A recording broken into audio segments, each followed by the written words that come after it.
Okay, I got a question for everyone here. Y'all like races? Oh, good, me too, because I get to toss it on over to one. It is time for our Final Fantasy Pixel Remaster race, and I'm actually going to toss it on over to our very capable commentator who's going to be taking you through this run, and that would be the ever wonderful Demerine. So, Dem, it's all yours.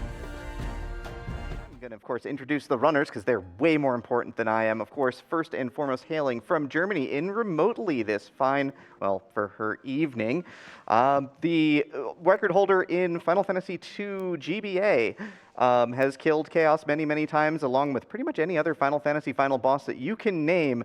Coming in, it is KaguyaNicky. And, of course, locally... Yeah, well-deserved. She's fantastic. Of course, directly over here to my side here, hailing from the wonderful state of Massachusetts in the United States, known Pokemon speedrunner, made a run into the third round of the recent Let's Go tournament and then forfeited because she had to pack to get here. Has killed Chaos in every version of Final Fantasy, one that you can name, including Strangers of Paradise. So if you are near somebody, please give them a fist bump right now for solidarity. It is Leggystarscream. Hi. Of course, Vani, I need your assistance right now because I believe that we do have a naming incentive, so we're going to need some names from you today. You're darn right we do, and I've just given it a final refresh, and we're taking the top four, and both of you are naming those characters. All right, here we go. All right, coming in first with $400, Bread will be your first character. Your second character coming in with $300 is going to be Erdrick. Can you spell that for me? It is E-R-D-R-I-C-K.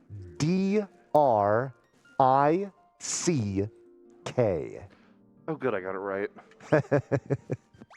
Okay, I think I got it now. Okay, are we ready for number three? Number three is someone who is absolutely no stranger to Final Fantasy I speedrunning. Your third character will be Dan.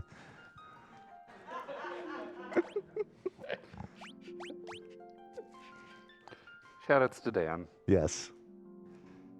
And your fourth character.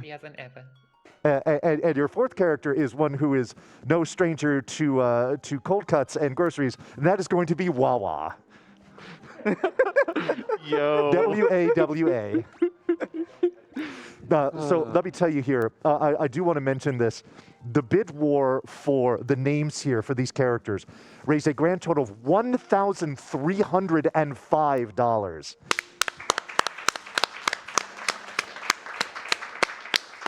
Thank you all very, very much for all your generosity for getting those characters named. But now that is done, I am done, at least for now. I think it's about time we get this race started, yes? Sounds good. All right, I'll let you go ahead and take care of it. All right. Well, then we're going to start counting you in. We will be going in 5, 4, 3, 2, 1, go.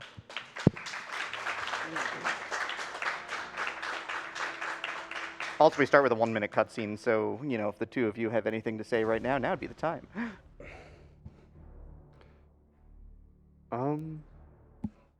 Shoutouts to all the lovely cuties in the back of the audience behind me. You're all wonderful, and I'm so glad you're here. Also, shoutouts to Iceblue, who sadly couldn't join us. Yeah, and had to if you know the plot of Final Fantasy I, this is not going to be a spoiler, but if you're about to be spoiled for a 35-year-old game, please cover your ears. Basically, the world is starting to collapse under the power of the failing elements, and we're getting assigned to rescue the king's daughter rather than like saving the world. The run's actually like 8 minutes long. You save Princess Sarah and the game ends. And then we're going to leave and we're going to go and we're going to have... Someone's telling me that the estimate's 2 hours and 10 minutes. How is the estimate 2 hours and 10 minutes? I don't know, Nicky. Why is the estimate so long? I thought you were supposed to Yeah, no, I think the logic was that Iceblue was very confident And I think he originally wanted even 2:05. And I was like, okay, let's give it 5 hours, 5 minutes more, and we are 3 people, so one of us will finish in that time. Yeah, no. To be clear, the game keeps going. There's a whole like extra world where we're not even doing, what's really a dungeon here. It's gonna be good.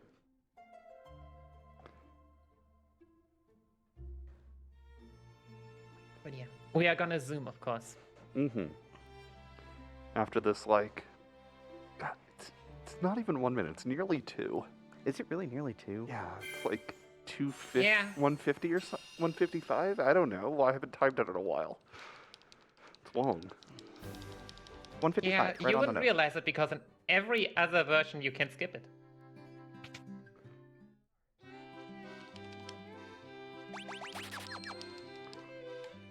So yeah, run starts in the town of Cornelia, where we're going to do a small amount of shopping. We buy 1 piece of chainmail for the fighter, we buy 1 sword for the fighter, and then we are going to go into the menu, set up a little bit of menuing here for speed later, and then we're going to buy 2 copies of Thunder.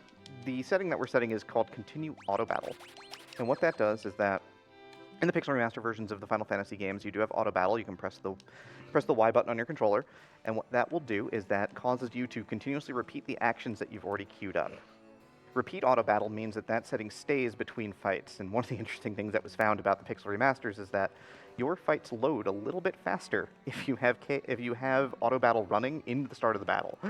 So it actually shortens the load time of battles. So we're going to try to exit fights with auto battle on and leave it on, and if we have to toggle it off, there's a small window that you have to toggle it off.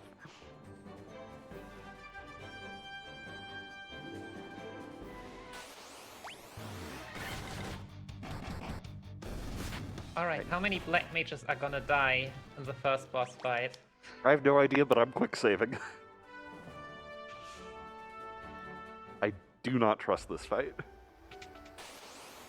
Oh, me neither. Or that fight, jeez. Well, I'm gonna be here for a minute.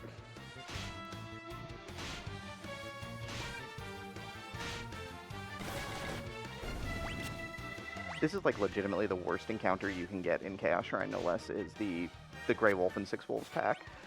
Nicky, though, is on Garland, and so the idea here is that you're hoping that Garland attacks the fighter, and 2 rounds of actions are going to take it out. So Nicky is going to finish up Garland right now. GG.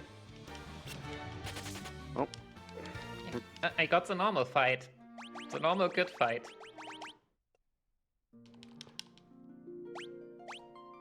Which is nice. I'm going straight back to autosave. Let's go. Yep, that's the other nice thing about Pixel Remaster. Pixel Remaster will autosave on door transitions, so you don't have to worry too much. We do try to quick save before we fight bosses, just because means we don't have to walk through the floor in question, so which is good. I guess one thing to add, though, is that we are playing on the PC version, so we do not have the new quality of life change that the PS5 version has, that we could just nope out of battles directly into the starting screen and then load from there. So how many black mages down are you? No, I got a clean fight. Well, I don't want to talk about mine. But we're through. Yep, I'm going to leave the runners to talk a little bit about experiencing gold routing in the early game, but the idea is that you want your black mages alive because they're important and they need health for the early game as well as just levels for spell slots. So the idea is that losing a black mage in this fight, while not world-ending, is still annoying. Mm-hmm. As Chad is pointing out that if you wanted that black mage alive, naming him Dan was probably not a good choice.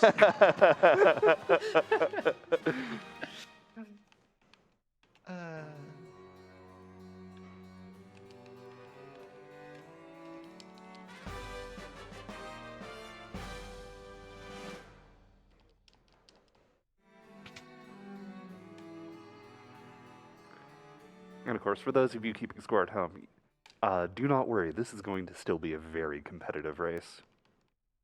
Mm-hmm. I actually had like my last last-minute practice where I went a bit through the early game, like my one black mage died, and you just... The problem is then you have like a black mage with less HP in the next area who gets sniped again, and you just have such a snowball effect if you aren't careful. Like, you'd still go for it, but... Yeah, because, like, you know... Be extra careful. Like, level 3 Black Mage might still have 27 health.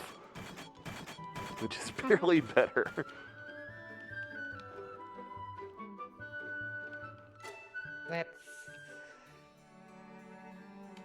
That's a problem.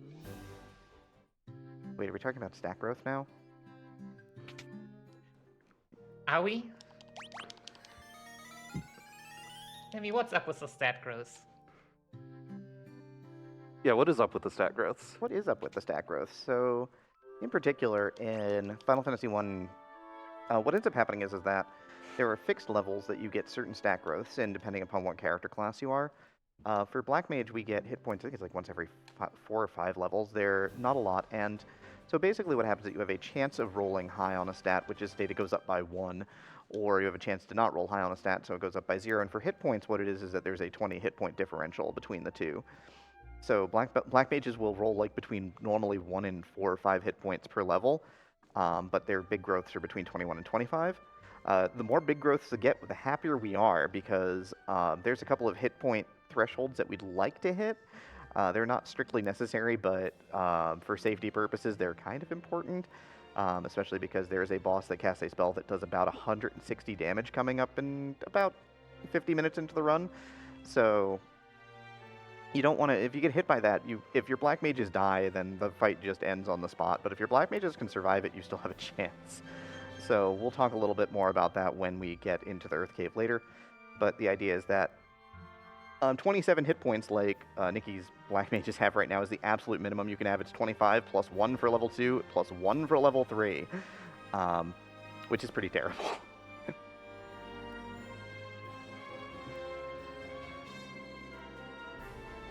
Yeah, we'll see how that goes. But we still have a lot of levels where we have a chance to get lucky.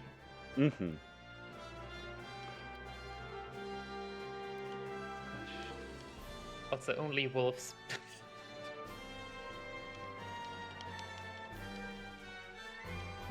There is also notably one other way that this route deviates from other Final Fantasy 1 speedrun routes, which is, you'll notice that Nicky on the way to Provoke a Town here actually took fights.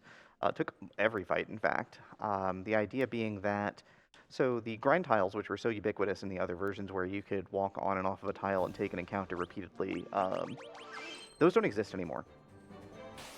They are all now just tied to a spot. There's a sprite in the spot, and so we can't actually grind in the way that we used to do in other Final Fantasy runs. So we need to take a pile of encounters, and so the best way to do that, of course, is to fight things. Nicky is now in Provoke a Town, took a time to buy 2 copies of Temper, which we're going to need later. Stopped at the inn to top off spell charges, and now we're fighting the pirates because they have a boat. Boat's important, we want it. Because we need to get around the world here. Notably, the 27 hit point Black Mage is dead, which is a little unfortunate, but we are gonna make it through this usually. It's usually going to take, if you get your fighter to level 4, your fighter can also one-shot pirates. At level 3, they cannot. So Bread is going to one-shot sometimes, but not always, which is a little unfortunate. There goes Dan again. Is Dan having a bad day? I think so. Okay. Dan is alive. Dan will always live. I can't vouch for Wawa, though. Let's get out of here.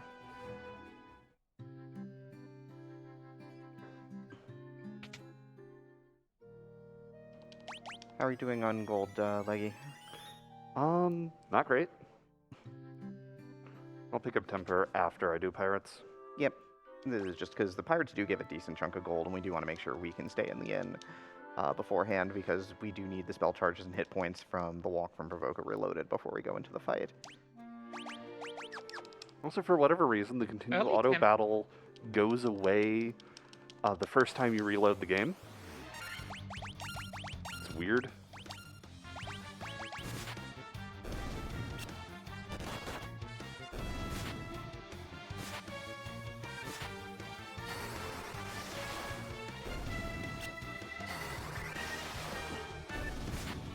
how's the Inland Sea this time of year? Yeah, early tempo was one of the latest additions, I think, to the route. Basically, one of the ideas is that before you, while the pirates are still there, the people in Provoker are too scared to come out, so they won't block your way. Yeah, but sadly, with a little bit of a rough walk to Provoca, I didn't want to risk going and buying Temper and not having enough money to res and heal. But yeah, the Temper spell is going to be important later because what this does is this is an attack buff. The early game and mid game are going to be dominated by the 2 black mages who are going to be the main sources of damage all throughout the run, up until near the end. The idea, though, is that Temper is a spell that adds to a fighter's attack power. This will be important on later bosses where we need to scale up our damage output to deal out thousands of damage a turn. With our Monk Erdrick, who is currently still okay. You know, still hitting all right, but, you know, not the most powerful man in the world yet.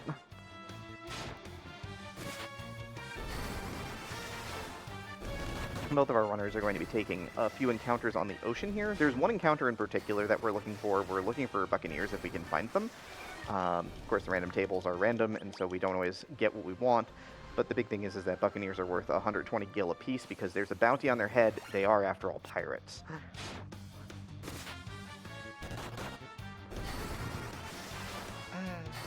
I went from wolves on the world map to Sahagins in the sea.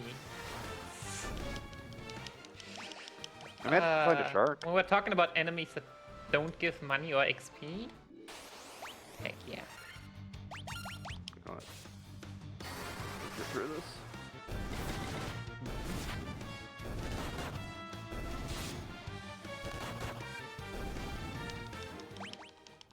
And 30 gil is 30 gil. I mean, it's going to pay for the in-stay here in Cornelia, so that's probably fine. As of course, you know, both of our runners are going to roll up to Cornelia to use the inn again. We're going to continuously reload our resources early on to make sure that we can continue taking these fights, because the intent is that we take, if possible, we certainly need 1,000 gold in Elfland, which is our next stop. Preferably, we want to have enough for 1,000 gold for 1 copy of Thundara plus a bunch of camping supplies. So the hope is that we get to have a bunch of camping supplies as well.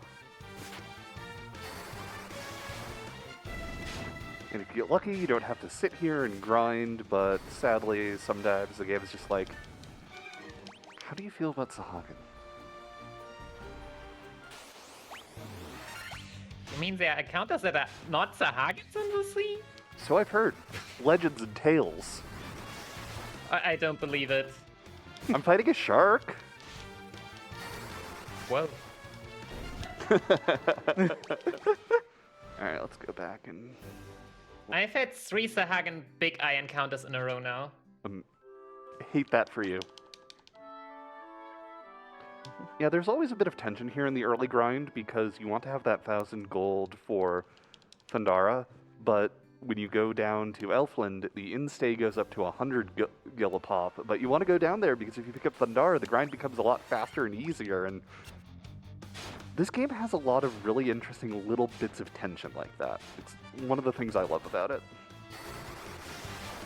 Do you know how bad my money is? Probably about as bad as mine. I fought an extra encounter, went to the inn, and still didn't have enough money to even attempt buying Thundara. Oof. I had like barely 1k entering Elfheim after taking an additional encounter. So back to the sea it is. It's painful, but Alright. we need some kind of money here. I got the big Sahagin, so I should at least have enough for Thundara when I get to town. I hope. Also, as a hit point distribution check, Nicky's Black Mages have split the hit points between them and are in the mid-70s each, while Dan on Leggy's side has monopolized all of the hit points. Is at 112 already. Good times. Mm-hmm. I guess Dan is going to be our primary Thundara caster then, because, you know, more health means less dying. So I've heard. Legends. Legends of Dan surviving the rest of this run after dying multiple times early on. That sounds legendary. Mm-hmm.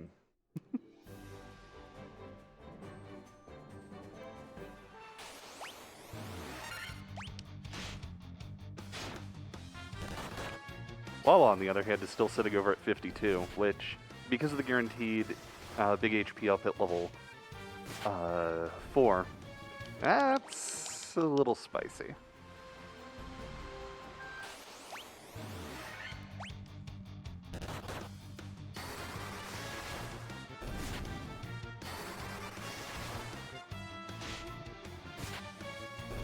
Also notable and helpful for the early game here, you'll notice that there's a hit system for fighting, which is to state that you hit some number of times for an amount of damage each time, and so it ends up basically being a damage multiplier. And the black belt at this point, the monk in this case, so Erdrick has hit that multiplier number for Leggy and is now hitting 4 times. So basically hits a key level and is now doing twice as much damage as he was before, which is pretty fantastic.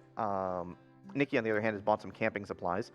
And has started the walk over to Marsh Cave, because if you talk to NPCs, well, we're not going to, this is a speed run, talking to NPCs is slow.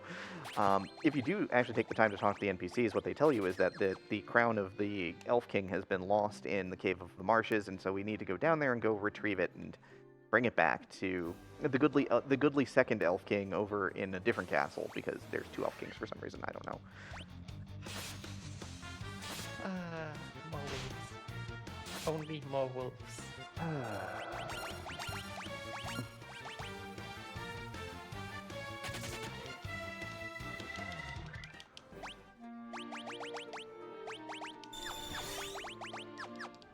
mean, I did sing Hungry Like the Wolf at karaoke the other night, so maybe that's why they're here.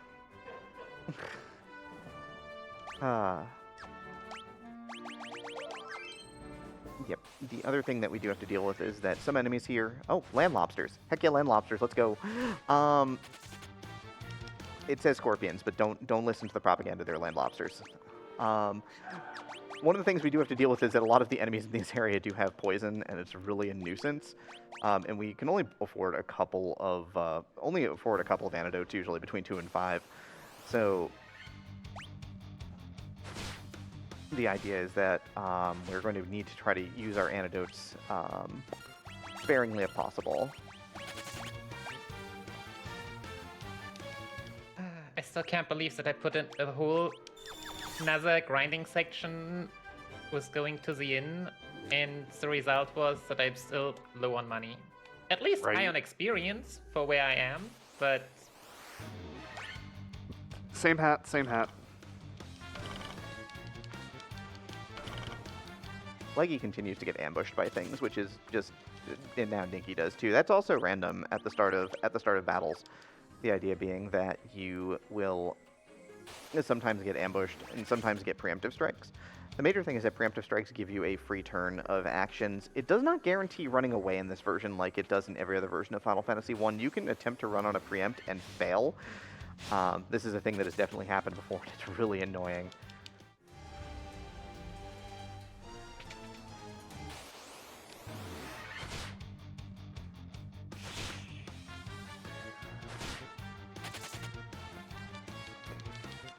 Alright. So yeah, both of our runners are reloading. Leggy lost her fighter in the last fight. Nicky got beat up pretty badly too. So that did not help anybody's cause. You'll notice that they're quick saving an awful lot on the way down. The idea is that Marsh Cave is super dangerous. More so than most areas in the game, considering the tools that we have. We only get a couple charges of our big thunder magic. We only have a couple of potions and everything. So Nicky's going to take a minute to top off as she has reached the crown chest here. When you open it, you get ambushed by Pisco demons. Well, you don't get ambushed, hopefully. You get attacked by Pisco demons. Part of the reason why we get Thundara in this version is because it's really useful to basically, there's a damage roll that you can actually one-shot these potentially. But otherwise it sets them up so that one action kills the rest of them. Yeah, and the other annoying thing about Pisco Demons is that, unlike previous versions of FF1, there's always 4 of them.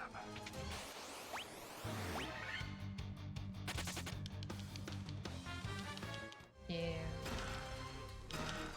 Also, maybe to add, like, Marsh Cave is dangerous in older versions, like, especially like GBA, PSP. That was kinda, substituted, I guess is the word, with the fact that the encounter rate was pretty low. Mm-hmm. But the Pixel Remaster version doesn't care. In the Pixel Remaster version, the encounter rate is everywhere the same. And very consistent with that, so...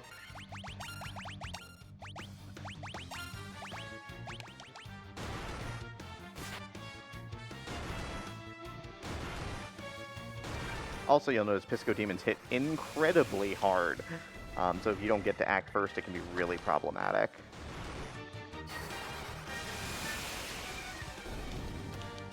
Technically through, but I can't keep this.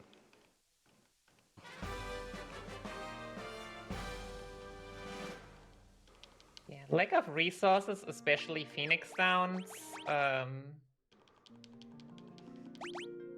make it a lot tougher. So in my case, the last reset was just because I would have had to use all my remaining antidotes. Yeah. Okay, there's the preempt. Hey, you can get preempts and ambushes from chest encounters as well now, but this is pretty much going to assure a very clean fight the second time around for Yo. Leggy, so...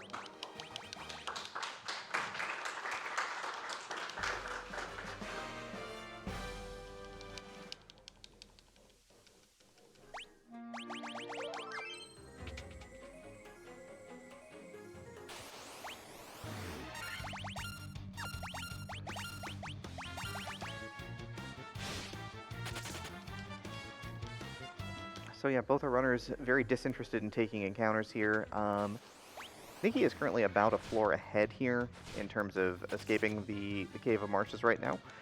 So it's still pretty tight, all things considered. You know, even with the both runners have certainly had have had some tough outs so far in this run. Honestly, if this were for PBs, you know, we're not running for PBs as a marathon run, but man, this is not exactly the start you want to see if you're trying to put together a PB run, but for working with what we've had so far, it's been good. It's just very difficult sometimes, and that's okay. I'm honestly contemplating... Basically... Oh, go ahead. I would say basically if you see us like going back into the main menu, that would probably just be where we reset. Yeah.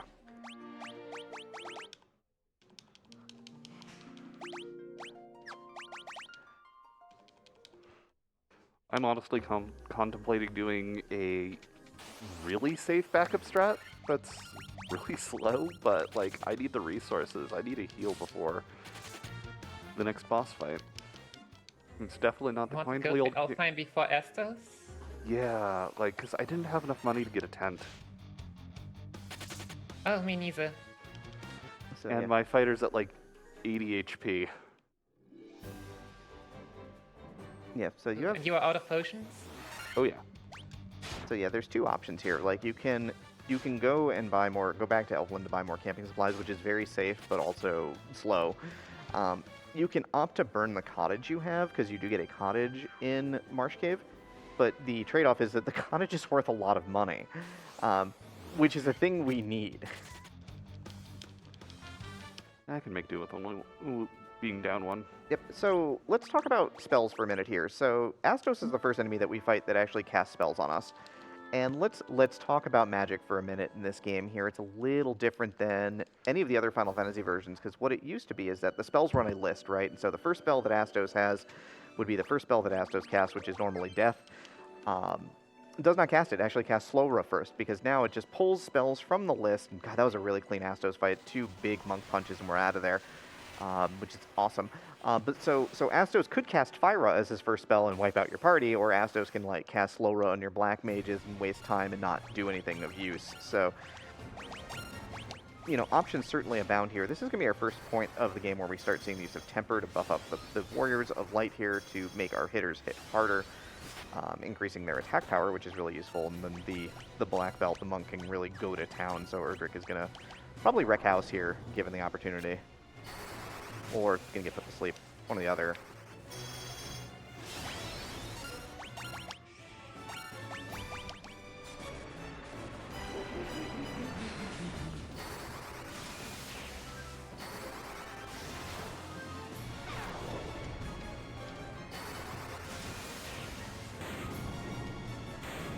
All right, not exactly the cleanest, but we're through. Honestly, the Black Mages lived. I'm happy. Yeah, the fighter died too, which means more XP for the Black Mages. Let's go. Frankly, that's probably optimal. Yeah. GBA strats for the win here. So Vonnie, we are gonna have to do a little wandering around the world here while we do the big fetch quest here.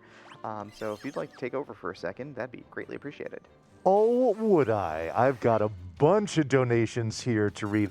But before we do, just on a personal note, I'd like to give a shout out to Nikki. She has my favorite VTuber model of any streamer on Twitch, and mostly it's because whenever she tweets out her PBs and whatnot, she'll show a screenshot of it, and her VTuber model always has the best facial expressions in the freeze frame. They always find them so amusing. So big shout out. So I love the VTuber model there. Okay, here we go. Like I said, I've got a ton of donations here. I got $100 from Porsyth that says, here's 100 gil to revive Dan in case he gets bored of the floor. We have $125 from Champion Beef, who says, Palm reset donation plus more. Let's go speedrunning. Let's go Nami. We have $5 from Purple Mage Claire, who says, we must go through the Giant's Forest to find the Cave of No Return. Within it lies the armor of invincibility. Kate Lib C donates $50 and says, hello, Nicky, Leggy, and Demerine. Good luck on the race. Love, Kari. We have a $50 donation from Lady Ariana. And she says, we're here to kill chaos and chew bubblegum, and I left my bubblegum at home. So 1 out of 2 ain't bad, right? Good luck to Leggy and Nicky on the FF1 PR run. Put this money towards naming a Wildermyth character Stella, because Stella is the most amazing person that has made my Limit Break experience wonderful and made me feel like family. And we have a $150 donation. This is from Zoe V. And this one says, hi, Leggy. I'm so excited to be here with you, and I'm so proud of you for doing your best to raise money for a great cause.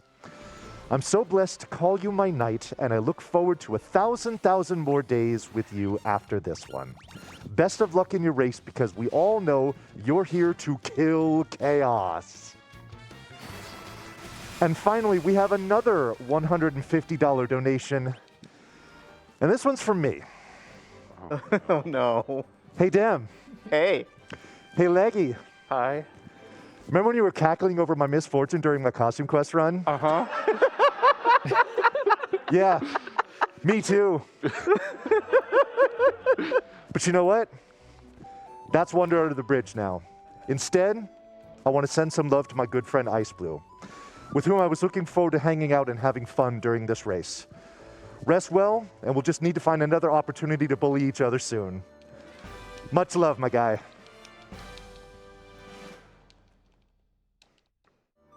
Can't believe that the host let that one get read. I am clearly abusing my powers.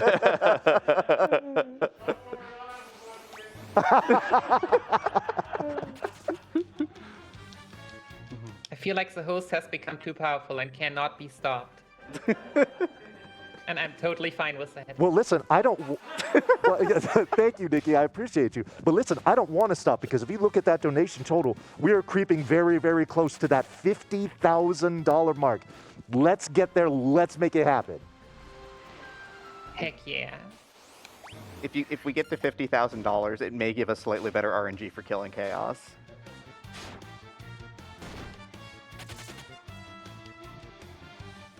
But yeah, the fetch quest. So we're on the fetch quest. So there's a big series of walking around the world that we do in the early game. We go to Astos and we fight Astos and we kick his butt because, you know, he's a jerk, actually. Spoilers, again, for a 35-year-old game. But we go over there and we kick his butt, and he ends up having Matoya's crystal eye, which she needs to be able to see. So we get to Matoya, and she's all stumbling around because, well, she's blind, which is, you know, kind of unfortunate because she's used to having her glasses. So we give her glasses back, and she gives us the Jolt Tonic, which I guess is really just like the medieval Red Bull of this game. It used to be the medical herb, which, you know, for Erdrick would heal for like 30 hit points, but, you know, in this game wakes people up. But we take the Jolt Tonic back to the prince so we can wake him up from his magical sleep. And he was like, here is the greatest treasure of the Elvish people. It is the Mystic Key. It opens doors. it opens all the doors. It opens every door. You name a door and I can open it, but now you can open it instead. So we're going to go down here to the Elfland Treasury and we're going to open a door. You know why? Because we need stuff to sell because we're broke. I thought we determined before that the Jolt Tonic was actually a can of Monster Chaos. Was it really a can of Monster Chaos? Yes. Chaos. God, such branding. You know, just a quick shout out to the Stranger of Paradise run from last year. That was such a good show. It's also like the best Final Fantasy prequel of them all. So, you know, if you're into Team Ninja, you should go play it because it's really good. But yeah, now that we have the key, we can actually use it to rob all of the countries of their greatest treasures because we should do that because, you know, we're broke. We're broke and we're legendary heroes, and so what's the fastest way to get money is to take people's stuff and then sell it. So we're going to do that. But we also get over here, we get the, which was originally the TNT, we get the nitro powder. Dwarves tend to use this for engineering purposes, and by engineering I mean explosions, and by explosions I mean we're going to make a canal somehow. Don't ask how they get a controlled explosion out of this stuff. Dwarven engineering. Dwarven engineering.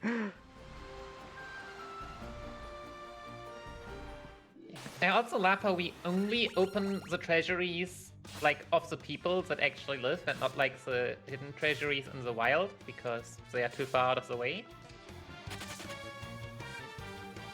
Yeah, who has time to backtrack? Hey, I've got a question here in chat, and I was actually curious about this too. They're asking what No QS Manip means in the category for the game. Can you explain what that's all about? Can we even do that anymore? I think that was patched. I don't think we can. I think that was patched out, but it used to be that there was a trick that you could do using the 15 puzzle, which you notice we did not do the 15 puzzle when we got the ship. This version does not. We don't do the 15 puzzle because the reward for doing the 15 puzzle is absolutely nothing. Except there was a glitch in older versions of the Pixel Remaster that basically allowed you to manipulate using a quick save from after doing the 15 puzzle. And it's a neat little glitch, but what it did is it allowed you to substitute any fight with the first fight in the game, which is 5 goblins. So you would roll up to Chaos, you would drop a save, you'd go back, you'd load up your quick save, you would come back to Chaos, talk to Chaos and go, hey, I want to fight you. And Chaos would be like, cool, I'm on vacay. Here's my substitute, and throw 5 goblins at you. Slightly easier fight, marginally easier fight than fighting Chaos. Optimally, it doesn't make much of a difference even though.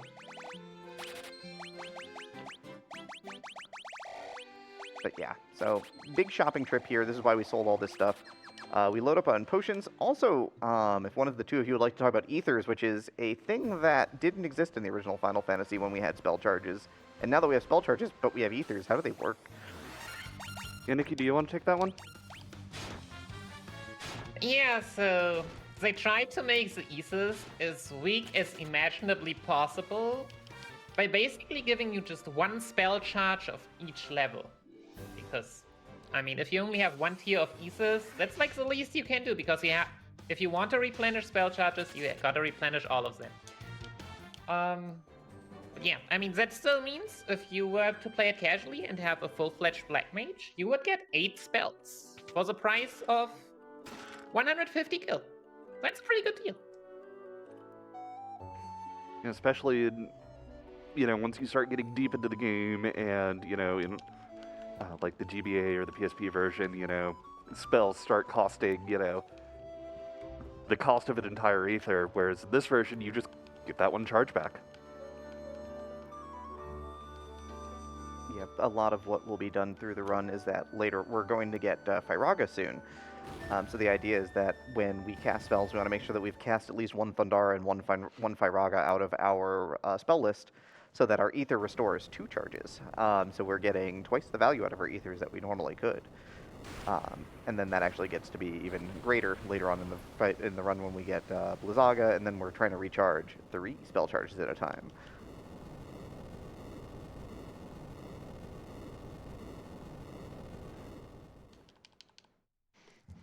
I think the folks like the whole concept of the quick save manip, and they're basically just saying that chaos is 5 imps in a trench coat. I mean, it's true. It's a very heavy trench coat, though. The trench coat has like 19,800 hit points. It's very powerful. Now imagine if it was 5 imps and 5 trench coats. Then we'd be able to use AoE magic on chaos. Yeah, but then they couldn't afford the really nice trench coat with all that health, and it wouldn't be the same. True, true. Gosh. You mean then the Black Mage only strat would actually be faster maybe to cast Flare instead of getting the Masamune and buffing yourself up with Saber and Temper? Wait, there's a Masamune in this game? Yeah, it's somewhere in Volcano. Maybe. Mystery's claim, though. The NES route gets it. Yeah, it's actually in the very last chest of the game, like way in the final dungeon.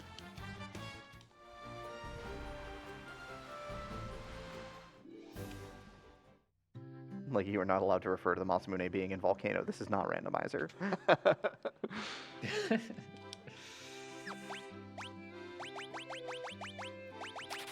Look, I just think I'm funny. You know what? Fair. But yeah, both our runners are in Melmond. We're selling a bunch of stuff at the weapon shop, so we can go over to the magic shop where we can't actually, do any selling. We're going to buy 2 copies of Firaga for our black mages. Again, this is a sweet magic spell that's going to be very important because now we're in the Earth Cave stretch. Again, if we talk to the NPCs, which we're not doing because this is a speed run, and so, I'm here to explain the plot, that's my job, you find out that Melman's been wrecked by the undead from the Earth Cave as they've stolen the power of Earth from us, and so the town is destroyed. That's why there's no clinic there. It's a mess. But we have to go into Earth Cave, and we have to go and find the source of the evil and destroy it. The major thing here, of course, is that, one, we're going down to Earth Cave, of course, because it's here. But we're in a stretch where we really need to kind of worry about our levels. We want to make sure that our black mages are at least level 12, getting to the bottom of Earth Cave. And then, again, spoilers for a 35-year-old game, there is a second trip into the Earth Cave where we actually have to go down and fight the actual evil at the bottom. God, I'm spoiling everything, I'm sorry. The first evil we find down here is not evil enough, clearly.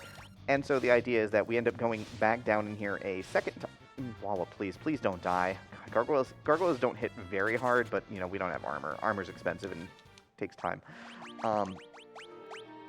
But we have to come down here and fight a second time, and the second time we get down here, we need to be at least level 15 and preferably 16. So we are going to be taking a lot of fights and trying to push our levels up to that point. We're already at, level 11, and Nicky has one of the best encounters we can see at this point, which is Double Minotaur. Which is just great for resources, so I'm sure she's happy to see this one today. With Black Mages, I like seeing bigger packs more. Like, if you have a melee party like in all the other versions, it's definitely the best thing you can encounter. Folks, I'm going to jump in here real quick because I am very excited to announce that for the entire event, we have reached $50,000! Yo!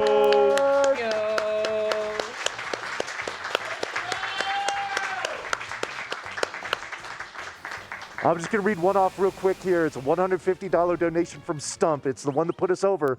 And he says, 50K, hype! Hype! Also, to everyone who has donated, check whether your employer might have a donation matching program. Mine does, so this donation will go twice as far. That is an excellent point. Thank you very much, Stump.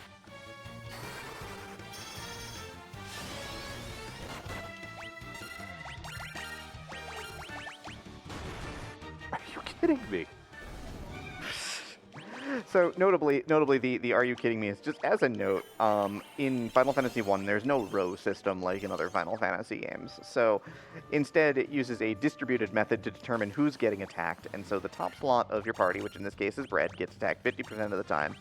Your second slot, Erdrick, our Mighty Monk, gets punched 25% of the time with single target effects. And our Black Mages should be getting hit 12.5% of the time each. RNG is a heck of a thing, honestly.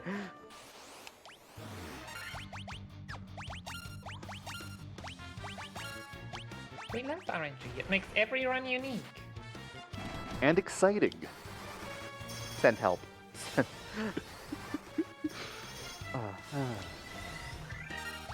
But yeah, you'll see that as Nicky is hovering the Firaga that she doesn't quite have yet.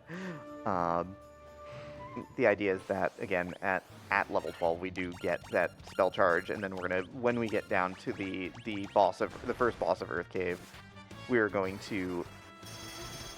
reload our spell charges so that we have a Firaga for both of our Black Mages.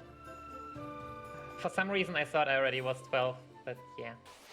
Also notably, you'll see that Nicky has done something that you also cannot do in other versions of Final Fantasy I.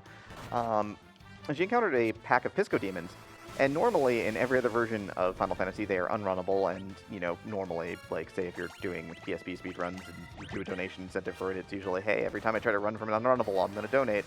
That doesn't exist in this version. Every fight is runnable except for the fixed encounters. So, you see Pisco Demons, why are we going to fight them? They just melee our Black Mages. Let's get out of here. We get out of here.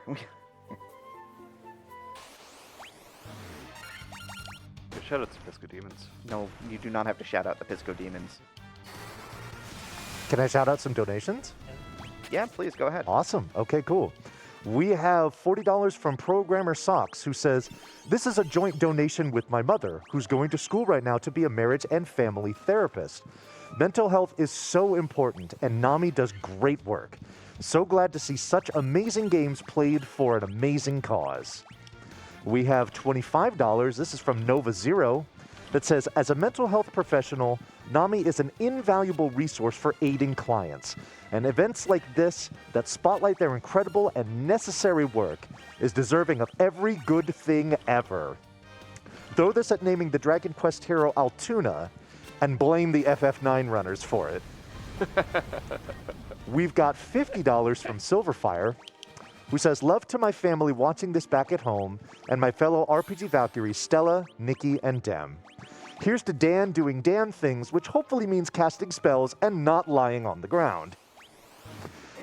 We have a $100 donation. This is from Notara. Notara says, "Leggy, Nick, Dem. You're all amazing people, and I'm so glad that I get to hang with all of you, both at this event and at Valk's events. Can't wait for you to kill chaos." And we have a $10 donation. This is from RPG Chick, and it says, "Good luck to my lovely Valks on this race. Here's an Agama fact for y'all." I have to read this as it. You do. Required. Agama facts are required to be read. "Did you know that Agamas are preferred 5-to-1 over the children from Costume Quest?"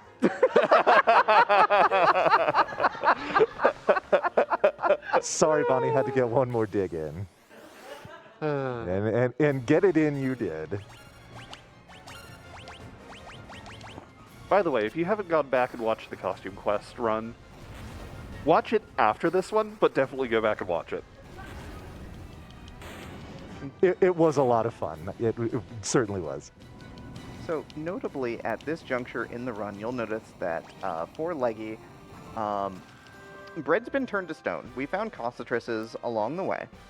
And one of the things that we really want to do in Earth Cave is on this third floor, either on the way up or back, it doesn't matter, we want to find one specific encounter, and that is cockatrices. They have stone touch, so their touch turns your party to stone, ostensibly. Not 100% chance on attack, obviously, that'd be devastating. But you'll notice that we are leaving bread in brick form, so our bread is not in good shape anymore. Not edible, by the way. Do not eat this bread. But what ends up happening is that when single target effects go out, there's a bit of a interesting mechanical interaction here, which is, as you can see, those ogres are attempting to attack bread and doing nothing. They're missing. So single target effects can still target petrified party members. So the goal is to get our fighter and our monk petrified at some point in this cave and use them to absorb 75% of single target effects against our party for nearly the duration of the run, up until probably Tiamat 1 usually, or Carry 1, depending upon what route you're choosing to run. So, Leggy earlier when Vani was reading, donations did find Cossetris. Chose to just get the Black Belt petrified, or just chose to get Bread petrified, the fighter petrified, and then stopped, just to kind of keep moving. But ideally, by the time you're done with Earth Cave, ideally both of them are petrified and will stay that way for quite some time. Yeah, annoyingly with... I can't wait to never see one. Yeah, one of the annoying things about the way that the targeting works is that you can't switch slots of characters mid-battle. So you'll notice I also put the monk back up in front so that they'll eat the 50% chance of being targeted on the way back down if we find more birds.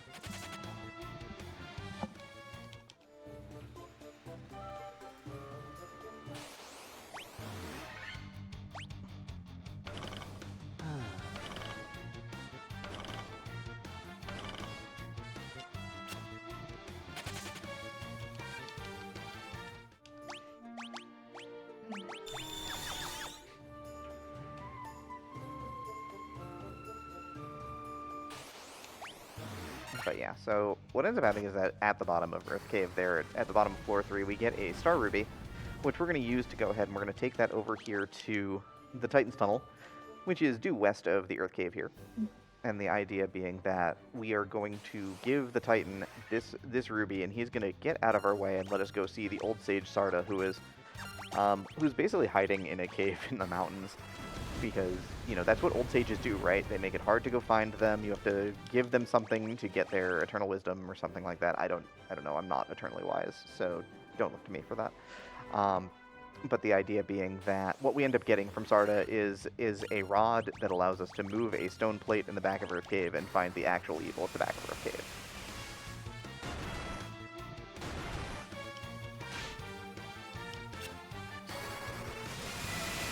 Thought Vampire was the final boss, but we were wrong. Wait, Dio's here?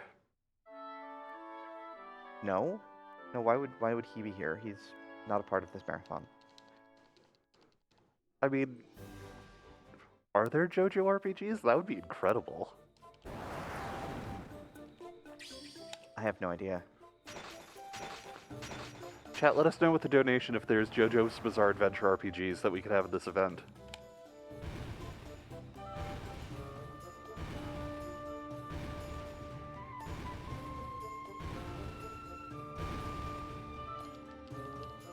Hey, speaking of donations, can I jump in here real quick?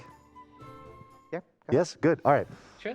Want to talk about some of the bid wars that we have coming up here.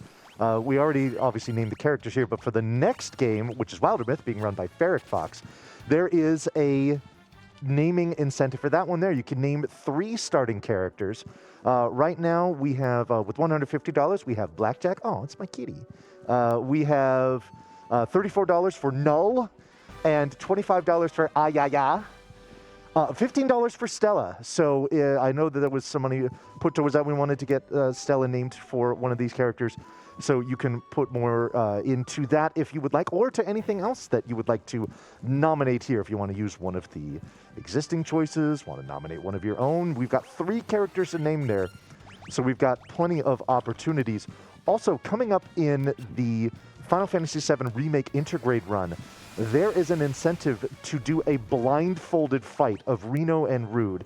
Anytime there's a blindfolded boss fight, it's always super hype. So definitely make sure we get that met. That needs $500. It's currently got $210. So not quite halfway there, but I am confident in you, chat, that you can help us to make this happen.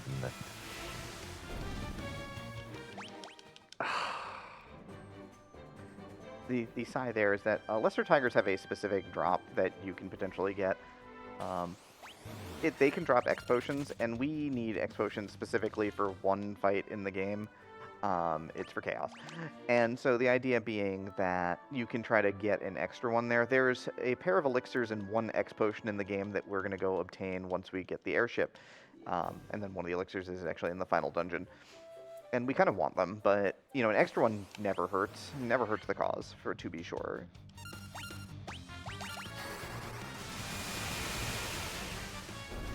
But yeah, we're dipping back down into Earth Cave. Again, both of our runners are going to probably be hoping to run aground of some Costretresses on floor 3. And then we are going down to floor 5, so we're going past where we were before and going a little deeper in to find what is our first roadblock to good runs. You know, other than the early game and dying on the ocean and Astos and Garland and all right, fine. There's a lot of roadblocks to a good run, but this one is the classic. If you've ever seen a Final Fantasy 1 speed run, you'll know that Lich lies at the bottom of this cave and is here to ruin our day. Nicky's found birds. That's exciting. Going to try to kill off one of them and just have the one bird left over for petrifying the party. So we're going to defend a bit and hope that the bird goes after the top 2 characters and actually lands the stone touch. Come on, you can do it, bird. I believe in you. How about now? No? And the Costard runs away. That's unfortunate. That's terrible, actually. I shouldn't have killed the other one. I should have, well, whatever. I mean, usually you do. It's safer that way. Just for safety. And it rarely happens that they flee, actually. It really, really rarely happens. But, yeah. Obviously, marathon pack and all that. Yeah. Yep. Did you get anyone petrified, though? Nope. Not a soul is petrified. Oh, that sucks. Leggy's found birds. Let's go birds. Maybe try attacking the top slot. It's up above the bottom slots. There you go. All right, we've got the petrify set up for Leggy here, so we're going to drop auto battle. We're going to drop some Thundaras here. We're going to wipe these birds out, but I saw that last one hit. I'm like, yeah, that's going to be a petrified black mage, isn't it? See, now you can see we're seeing all of these attacks coming into the top 2 characters, which is really useful. So Leggy's got her petrify set up. Nicky's got half the petrify set up here. Gonna start fighting the birds down to at least thin the herd because 4 is a little dangerous. Leggy went for the unsafe strat of leaving all 4 of them up. There we go. So now Nicky's got her birds done. So all right, well we should probably applaud for birds. We love birds.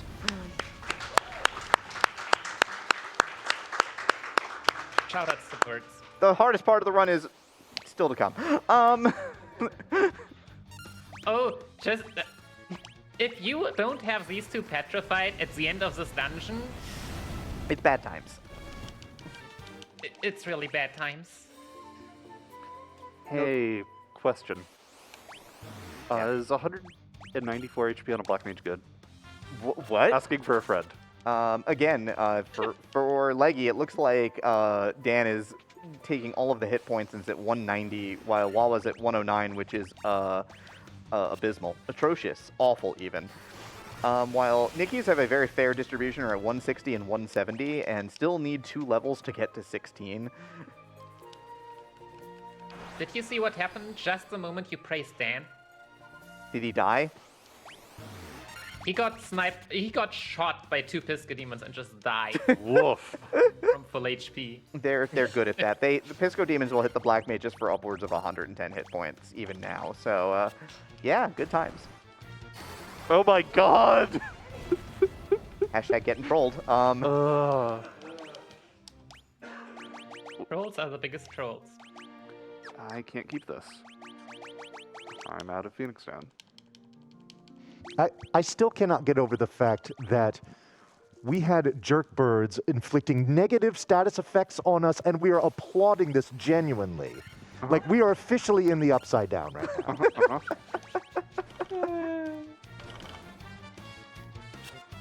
This run's really neat. Yes, we're going to applaud this weird stuff happening like that. Yes. Well, Nicky's black mages are trying to find their way out of this Pisco demon fight before they take any more damage and get killed. This run is incredible. That's all I can say about it. What is this? Good night, Dan. Oh god. Resources are tight. This part's really tough. I'm gonna have to start pulling out the GBA strats.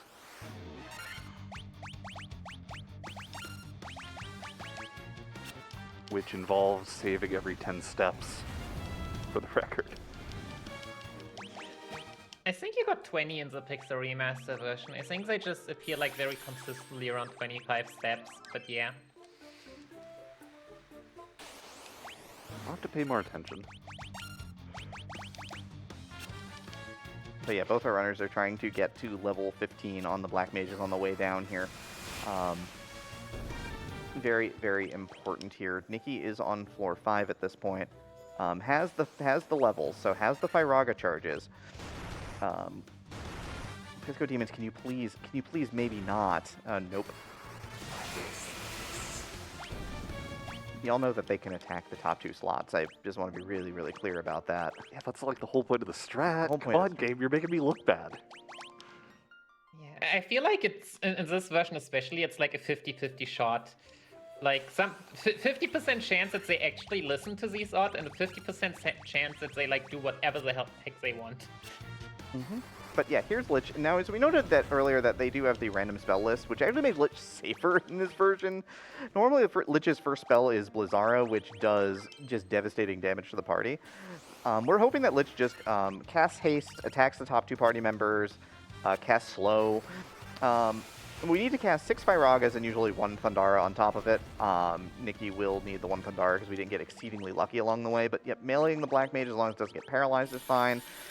Thundara is not the best, but your Black Mages do survive it. It only does about 120. Slow is great. We don't care about that. So we need to cast these Fyragas, and then it'll be 1 Thundara. What is this? And Nicky is through Lich, so that's fantastic.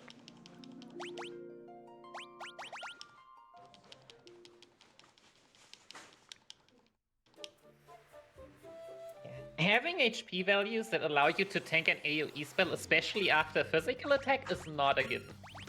Yeah. These Black Mages might have half as much HP as they have right now. That has happened before. And then you just gotta to get lucky at that point, which is real bad. Yeah, then you have no room for error for any of the 3 tier 2 spells.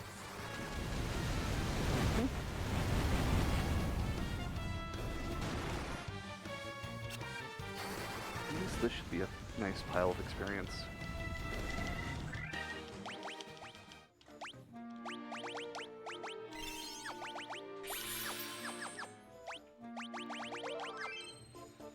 Yeah, it's gonna get you close at least to 15, so.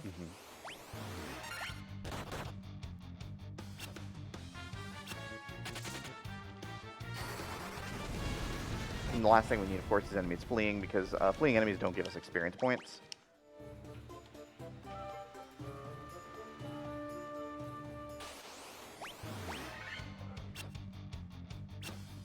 I can't believe I failed to run away from ogres, which are like one of the easiest encounters to run away from.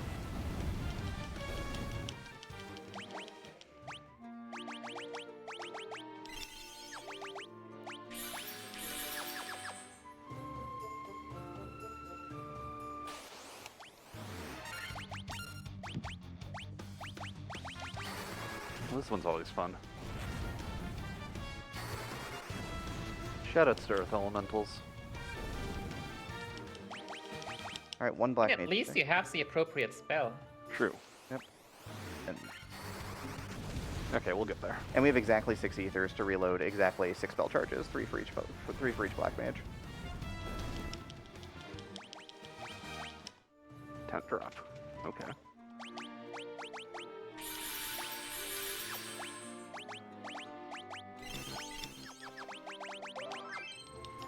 Yeah, so the big thing is that after you kill Lich, you're told that you need to sail due over to Crescent Lake, where the sages have been awaiting you. So Nicky is on the high seas right now, sailing on over to Crescent Lake, where we're going to obtain a canoe, while Leggy is going to take her first crack at Lich.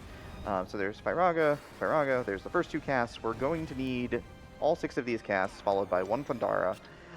Slow is ideal, Thundara is not. Again, AoE magic is bad because it kills our Black Mages. You know, it's not single targeting. There's 5. And 6. We're gonna drop dead.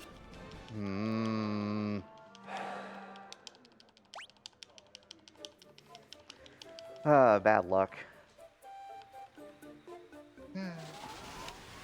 Lich is also notably the first fight in which the intelligence stat actually comes into play a bit more than before than usual.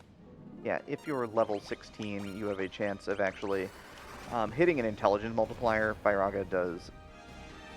You know, Firaga is in this fight is doing around 190-ish damage. You know, between like 170 and 190.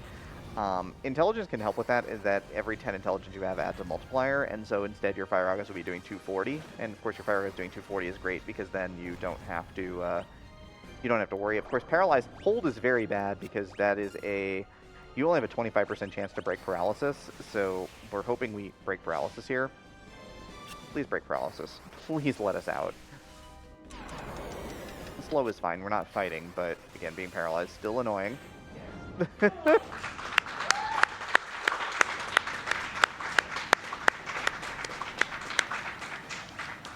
Or just hit the Forecasts of Thundara backup, I guess.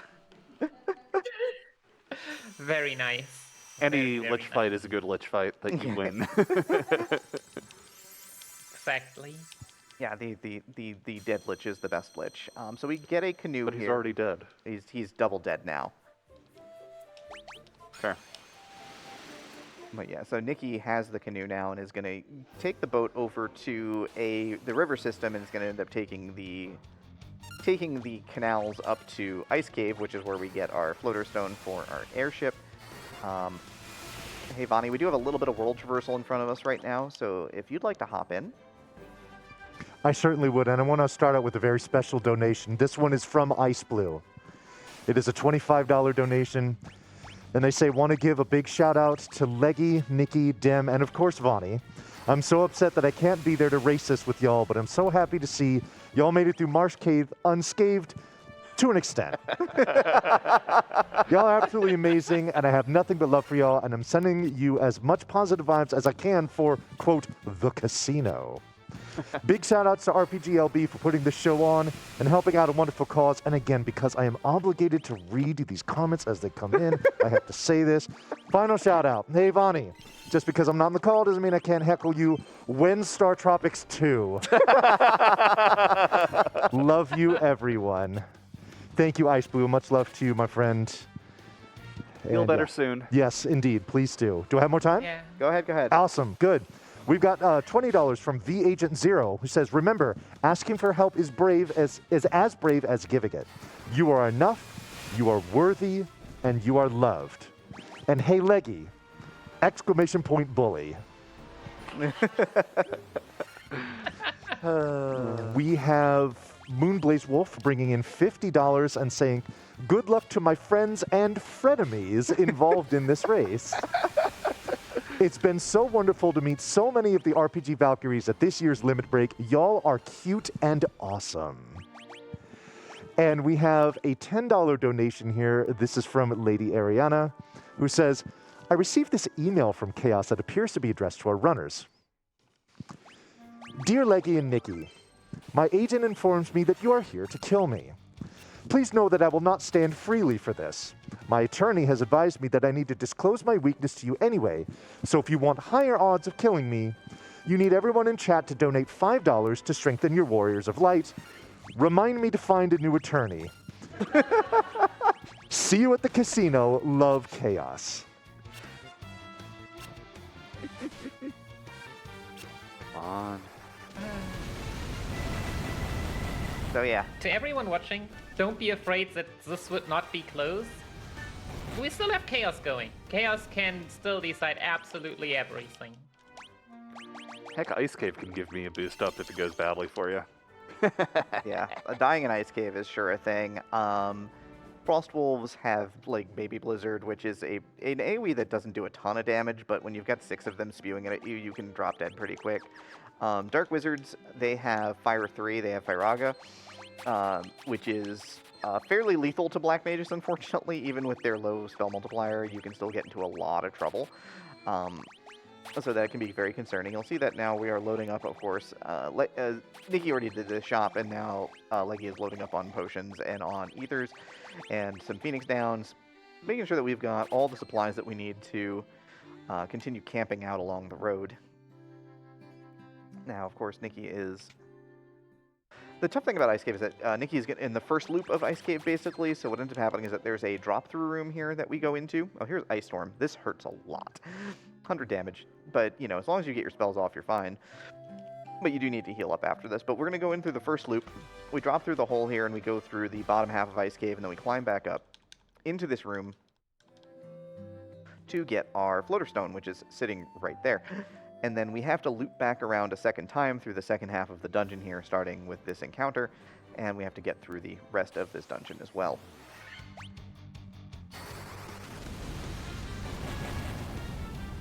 This encounter can also be dangerous because if these undead decide to go low, they do have stun touch, so they can paralyze the Warriors of Light. So if both of your casters get locked up, a very rare case given the attack rate, but I've probably just cursed Leggy. I'm sorry, Leggy. Why gotta curse me? Because Nicky's already through the fight, and you're still behind. But I will get there again. You will have to fight that again. The other thing is that you'll notice that Mind Flayers are here. They used to be sorcerers in the original version, and they only hit for 1 damage per hit, and they hit 3 times, and they are the enemy with the fabled Death Touch. So if they tag you, you have a chance of just falling over, just falling down.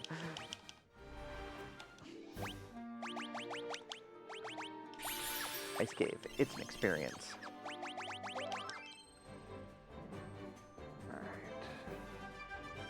Also, we never talked about the river system. Yeah, the river system was, you know, fairly safe. We do get Thundaga beforehand as well, which is our level 6 spell from Crescent Lake, excuse me. And so the whole idea here is that this gives us another option, and also gives us the ability to blow up Ochus and red piranhas and white crocs, which are all worth piles of experience points.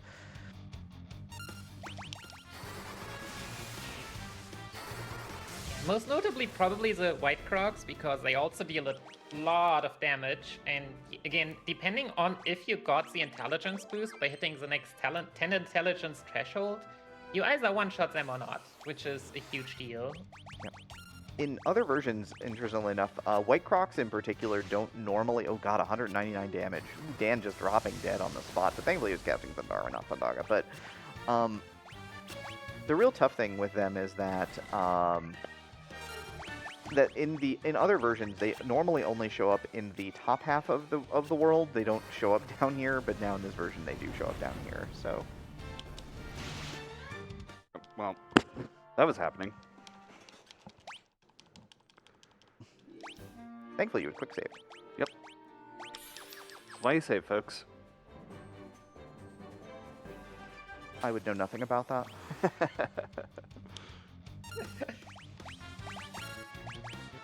But yeah, we generally want to have 2 Thundagas queued up for the Red Piranha White Croc fight just to be very safe because they are very healthy as well.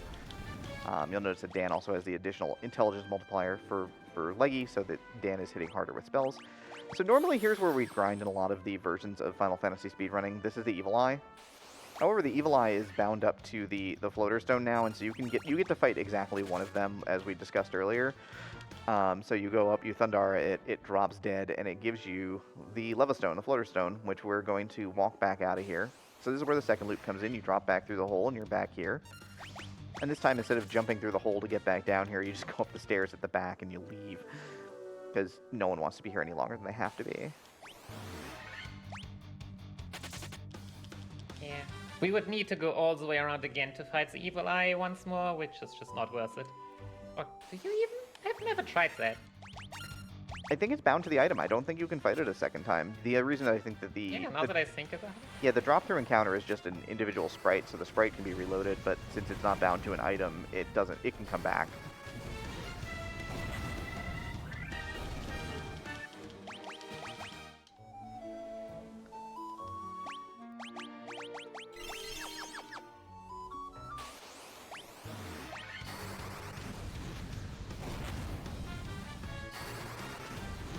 Can I pop in here with the donation, please? Yeah, go for it. We have a $250 donation This one, okay. This one's from BD Jeffy P, and it says, Dan is here to kill chaos.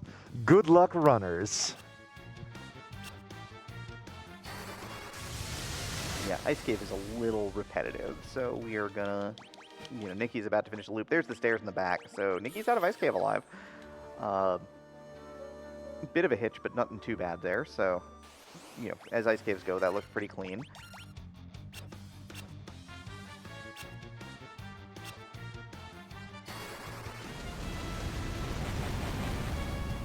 But yeah, notably, you'll see that our runners are oftentimes on some fights that they don't necessarily want to take. They are casting an AoE spell and fleeing, rather than like casting. Nicky in this case is casting multiple AoE spells to destroy this fight, because it's a real good experience. But oftentimes you'll see if it's a fight that's not great experience, you'll see our runners queuing up a flee and a spellcast, with the intent that by casting flee or a spellcast, you can get out of the fight either way. If you run, you run, and if you kill the fight, you kill the fight. But you're trying to get value out of your spell charges as often as possible. Yeah, often it's like you don't want to fight them, but you also like cannot afford to be stuck on them. Yeah. So you need to have one person queued up to make sure that this fight will not drag out, because yeah, fleeing is RNG. And RNG can be pretty brutal sometimes. Yeah, the goal is to finish the game as fast as possible, and sometimes you just need to let the dice roll and running away. Yeah, casting spells means using ethers, and ethers are... They start to get less precious as the run goes on, as you start loading up on more resources, but they are still pretty precious. So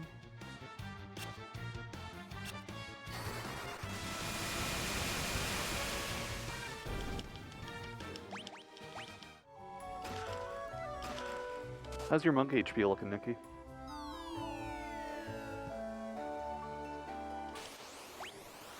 yeah, Nicky's in the. I'm currently getting the airship, so You know what? Fair. it's better than the black mages, but not by much. But my black mages are also really amazing. So Yeah, my monk's sitting around 300 right now, which is just incredible for not this stage of the run. Yeah, for sure. yeah, Nicky's black mage. I think we're both in the 190s. So Wow. Yeah, sounds about right. Dan's at 224 now, though. Dan is leading the way. Well, I was at 165, which is honestly not that bad. Yeah, I think that was a guaranteed. That last level up was a guaranteed get. So yeah, Nicky's got the airship now, and the first stop here is the Dragon Caves, or the Cardia Isles, as they were known originally. And we're opening specific chests, one for money, because hey, we need a lot of money still. We still need to buy some level 7 magic and some protect rings, which I think have a different name in this. So we loot this entire island here. They didn't kill your black mages with that Firaga. They did just wound them badly. When they got the chance to move first, I was so sure I was dead.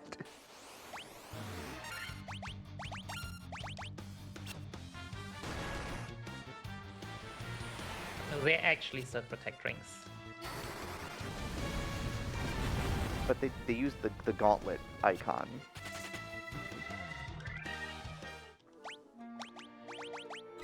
So yeah, Nicky's going in here Remember because when we were robbing everyone rich? yeah. Yeah, we're robbing the dragons now.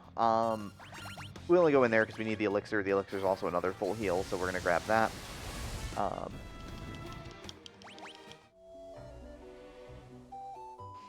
Since we need even more money, the next stop is going to be the Waterfall Cave. So this is the upper half fetch quest, again, where, the denizens of towns give you hints of things, and apparently they say that a star fell in the waterfall up here. They weren't sure what it was, but you should go investigate it, so Nicky's going to go investigate it. So we take the canoe on up into this Waterfall Cave, and we are going to loot the place once we get to the back.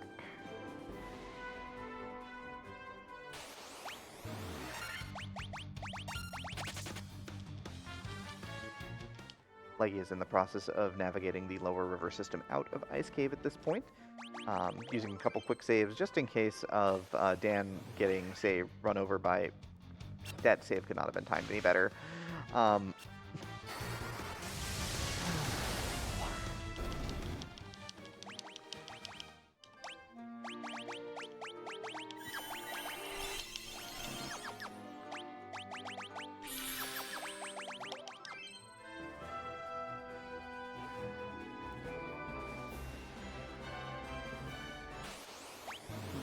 But yeah, so now Nicky's working her way to the back of Waterfall. I'm going to take an ambush from 8 Pyralisk, which is not what you want because that's very slow. They don't hit. Scary.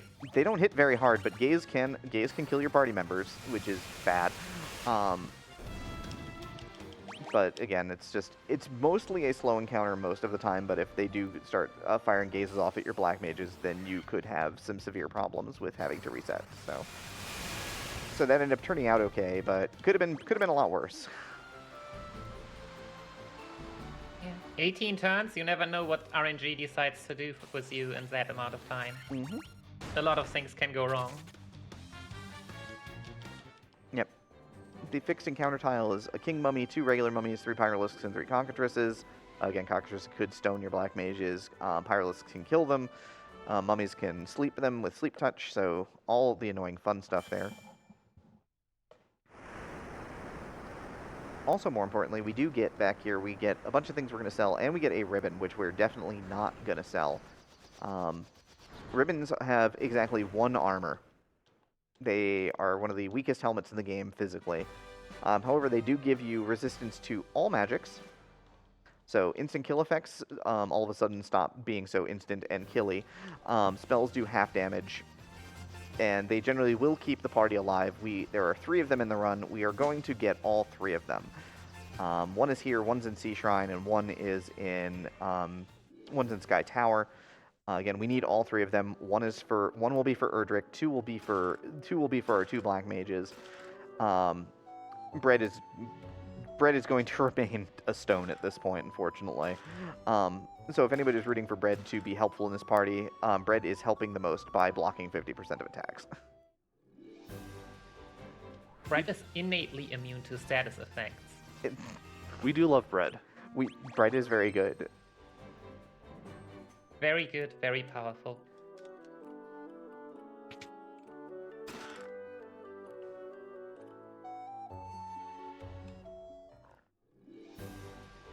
So yeah, Leggy will be flying over to Waterfall Cave while Nicky is traversing out of it. Ivani, Hey, Dan. how's it going over there? I'm doing great. How are you? Oh, we're doing fantastically right now. Good. Every time that Leggy has experienced a setback, she's making up time, getting back in it. It's been real good to see. But how's life over at the station over there? How's hosting going? Life is fantastic because I have a donation to read. Oh, And I right. always love doing that. And I would love to do as many of those as possible. We'll fire it up. Will do. We got a $5 donation from Silverfire who says, Agama facts. It is well known that Agamas enjoy wading in lava, but what is less known is that they need to eat Black Mages to get their heat resistance. Oh no. It's fine. There are no Agamas in this run. We're never going to see one. I see them all the time in Cash Run. Yeah, we're never going to see one. Agama free. No. Do you know my favorite Agama fact? No, I don't. What is your favorite Agama fact? There is no Agama in this game. There are only fire lizards. Oh, true. Next thing you're going to tell me is there's no lobsters in this game. No, I could never do that to you. But I can tell you another fun fact. Do you know what happens if you buy that bottled fairy with turbo on? What happens if you buy that bottled fairy with turbo on? Well, you might suddenly have 3 bottled fairies and also 120,000 less money. Oh. No. Like the drill tweet. That sounds bad. That's exceedingly bad. Yeah. Okay, yeah. Yeah. We're the warriors of light, not the warriors of fiscal responsibility. A little tough out there. I'd also like to point out that chat is filling up with Smugamas. Oh yeah. So we need a big pile of money because we need 60k to buy Blizzaga here, our level 7 magic for our black mages, and then the rest of our money and the stuff we're going to sell from the stuff that we sell that we got because we've received a wizard staff and a defender sword, which we're not going to use either of those, so that we have enough money lying around to buy 3 protect rings. Why do I have so much money? Why do you have so much money? I've never seen you anybody having like 50k after buying pro rings. I should... Are you buying the safety? Did you buy the safety ruby armlet? Oh, jeez. Life is real good. I did that for a long time, but I didn't have the money to do so recently anymore. So I'm not sure what's going on, but... Yeah, so protect rings. Why not? Why not? Protect rings give you 8 armor and protection from specifically death elemental. Note that some death spells are not death elemental; they're either poison or time elemental. But more importantly, they do have 8 armor, which is actually pretty good for the black mages at this point. The ruby armlet's the second best armor in the game for mages. We end up getting the one diamond armlet later on in Sea Shrine because we have to come here to get the Oxyel so that we can breathe underwater. But the big thing is that that you can get a safety ruby armlet if you have a ton of money, because it costs 40k. But what that does for you is that allows you to, because you're gonna put the diamond armlet on the black mage on the monk when all is said and done. But you know, having a ruby armlet for the black mage is really helpful for this stretch of the game. And then you're gonna use the diamond armlet on the black mage until you unpetrify your monk. So that's extra safety that we get to have here that will protect us from things like lobsters and the multi-hitters of Sea Shrine that want to ruin our day.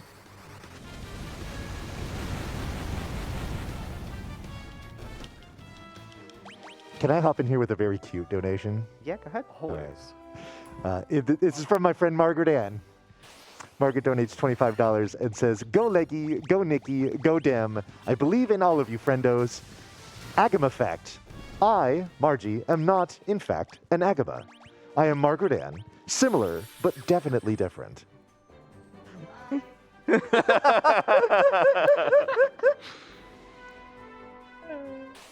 I don't think there are any Agmas in the RPG Valkyries. I'm pretty sure about that one. But I'm not sure if we actually ever fact-checked that. I could be an Agma. Hi, everybody.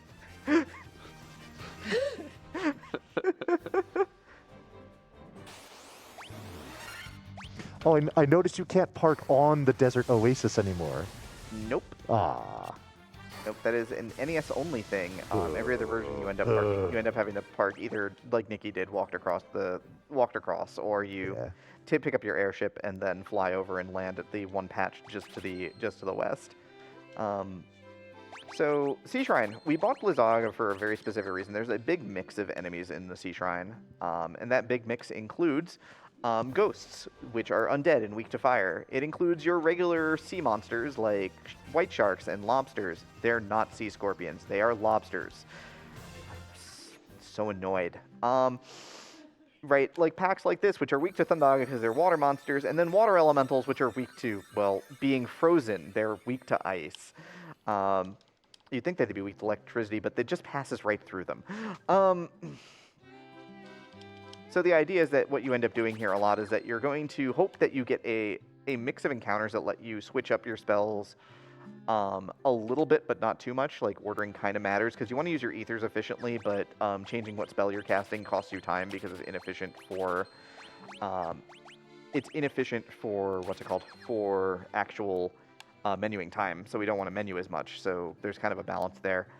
You'll notice that Leggy was a little bit less full of money at this point, so ended up having to eschew the safety bracelet here, but is going to buy an infinite number of ethers, basically. Just, we have all the camping supplies we could ever want, 99 high potions, 99 ethers, handful more of Phoenix Downs, and we're going to go and get our Oxyel, and we're on our way. Nicky is done with the first half of Sea Shrine. You go down to talk to the mermaids first, and they give you the Rosetta Stone. The Rosetta Stone's important because we need to go learn some language in this run as well. The Rosetta Stone has all of the language information for Ancient Elven, which there's one town that we go to called Lefine. And if you have not learned Ancient Elven, you can't talk to anybody there, and it would be really embarrassing, and we're going to make sure that doesn't happen to the runners by harping on it a little bit today. Leggy told me to. Yeah, after I did that during hotfix. Can I tell Leggy then to explain to chat, please, to everyone, please, why we are backtracking and not using the great teleport spell that the game has to offer, but... And I mean, it sounds fast, doesn't it? Well, yeah, but unfortunately, one of the things about this game is that there is a class promotion system that involves doing this whole side quest that we just don't have time for. And unfortunately, both teleport and exit, teleport, which lets you go back up a floor, and exit, which exits you from the dungeon, are both locked behind promotion to Black Wizards and White Wizards, respectively.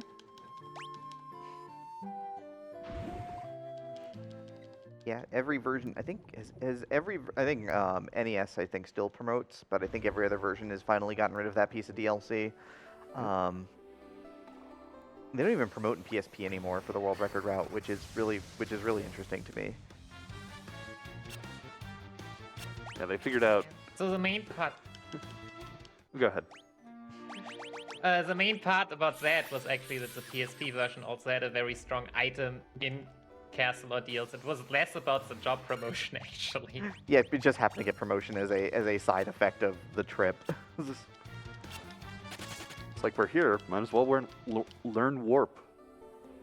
Yeah, and Healaga, which actually made the healing on the Chaos Fight completely trivial. But you can do it without it.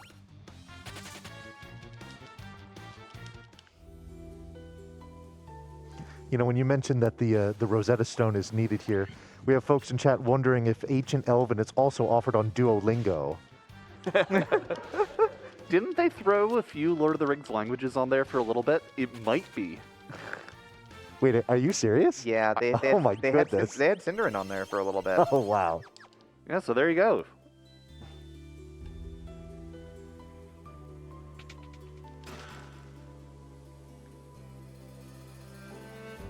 One day they're gonna have that owl yelling at me in Klingon in my dreams.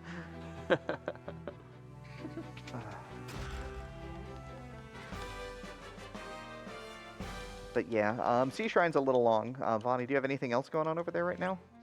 I do have a quick donation to read here. It's a $20 donation from Bradley Saber that says, shout-outs to all the friends we've made along the way. And what I would actually like to talk about right now is... Oh, I'm sorry. Breaking news, we have another donation here. It's a $5 donation from Thalfun that says, Agama fact. If you measure an Agama from the tip of its nose to the end of its tail, it will turn purple. Interesting fact. Yes. What I really wanted to talk about here, I mean, as much as I love talking about donations, I have exhausted all I have here, so let's talk about prizes. Prizes that we are offering here in this block include a set of OST CDs for Atelier Ryza. We have some Sonic posters that you can get as well.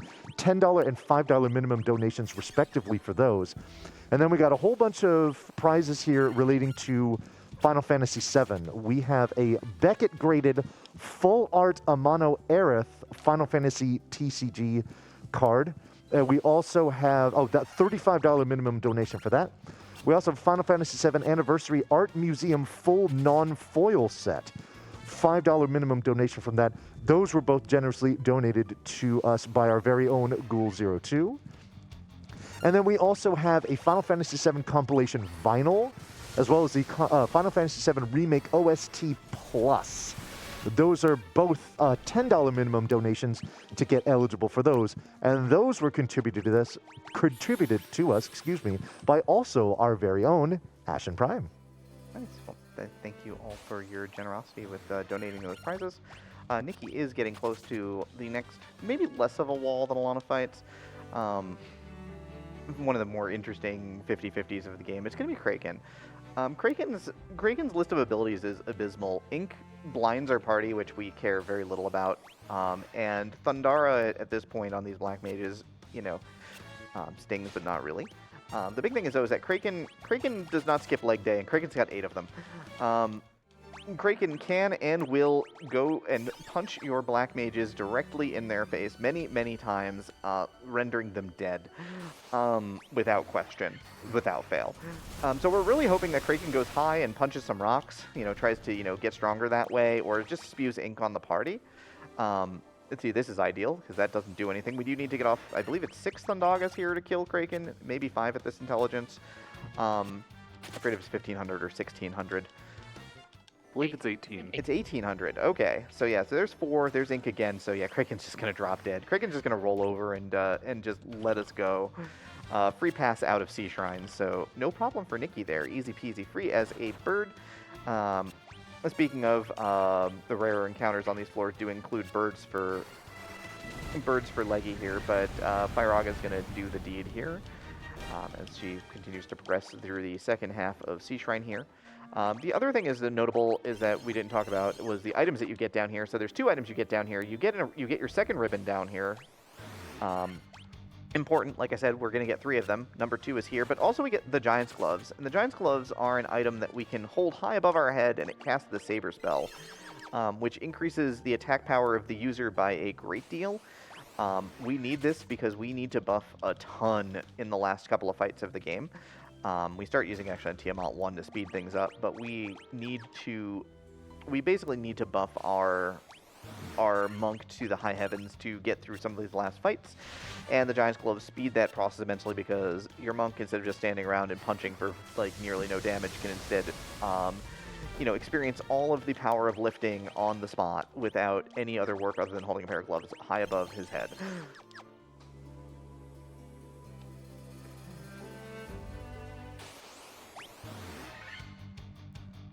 So Nicky is in the cutscene where we learn the entirety of ancient Lefinian or ancient Elven in a matter of seconds. This is the fastest language course in the world. Thanks, Dr. Una. She also bought the last safety that you can buy here, which is a single silver armlet to make sure that the second Black Mage also has armor into the late game, which can be very handy just in case. And so, having learned Ancient Elven, we do need to go and fly on up to Lufine. We're going to fly down to fly up, of course, but we're going to make one last stop here in Elfland. We didn't look at the level 4 spell shop while we were in here. We went to that level 3 spell shop, which is there to buy Thundara a couple of times. But we are going to buy the most important spell in the speedrun in a moment. We are going to buy Haste. And all that Haste does is it doubles the number of hits that a fighter or a physically attacking character gets. The big thing with the Black Belt is the Black Belt gets, as it levels up, Erdrick is getting hits in a rate of 2. Started at 2, right? First level breakpoint reached 4, and so on. But we are going to use Haste to turn what was 8 into 16. We're going to make numbers go way up, which is really, really important. There are a pair of routing considerations here. Nicky is going to do Volcano before Sky. So is going to head down into the Volcano here after stopping at Elfland to buy Haste. So it goes Dr. Una to learn Lefinian, goes down to buy Haste, and then now she's in the Volcano. We're going to fight the Fiend of Fire. In vanilla playthroughs, if we're talking to all the NPCs and kind of doing the quote-unquote intended route, normally you do the Volcano before you get the Floater Stone and the Airship. In the speedrun, of course, we decide to get the Airship first because, Airship is faster, and having more power for Volcano means we can just come in here and quite literally devastate carry without a thought. Leggy, on the other hand, of course, as you can see, Kraken decided to drop one of the Black Mages pretty early into the fight. So we do have extra Thundaga. We are going to drop Ethers here because Thundaga is the best spell we've got. This will be the 5th, or this is the 6th. I think you got one cast off with Dan before he died. Yeah.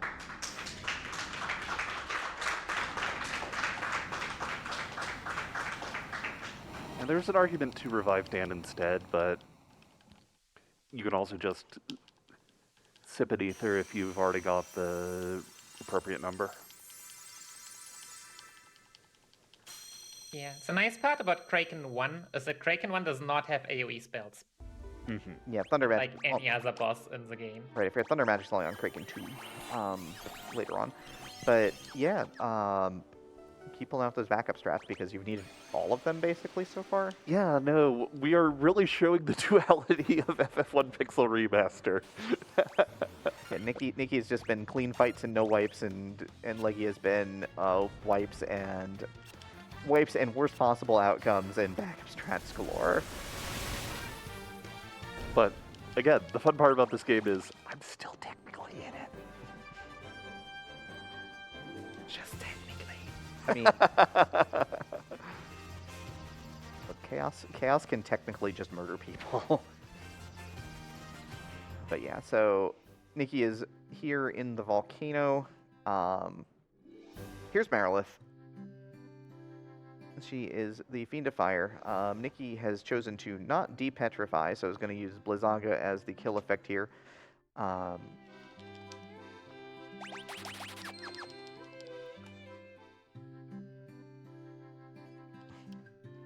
Carry is thankfully not as healthy as Kraken was, so you can get away with using these 240 damage Blizzagas to get through this fight in a pretty efficient manner.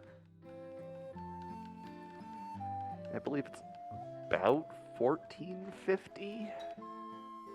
Yeah, 250 a cast. You do 1500 after 3 rounds. Yeah, So somewhere around there. very straightforward fight there, though.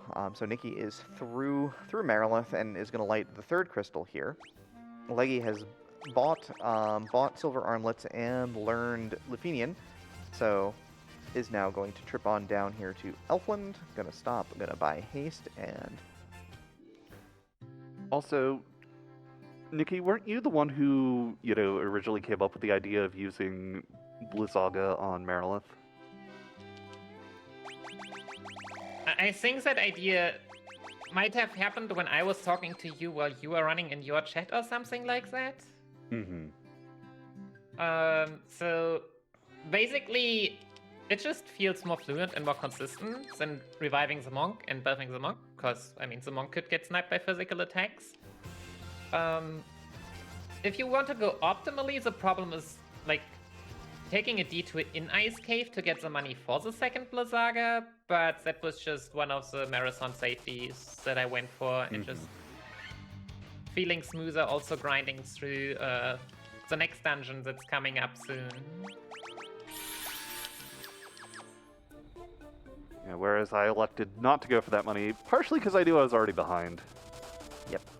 And to just talk technical matters here, when you're in Volcano in particular, you'll see that there are these tiles that make your sprite flash. They deal 1 damage to your party. It can never be lethal. It will reduce you to 1 and leave you at 1. But what ends up happening is that you cannot get encounters on those tiles, and so the idea being that the more of those that you walk on, the fewer encounters you get in Volcano.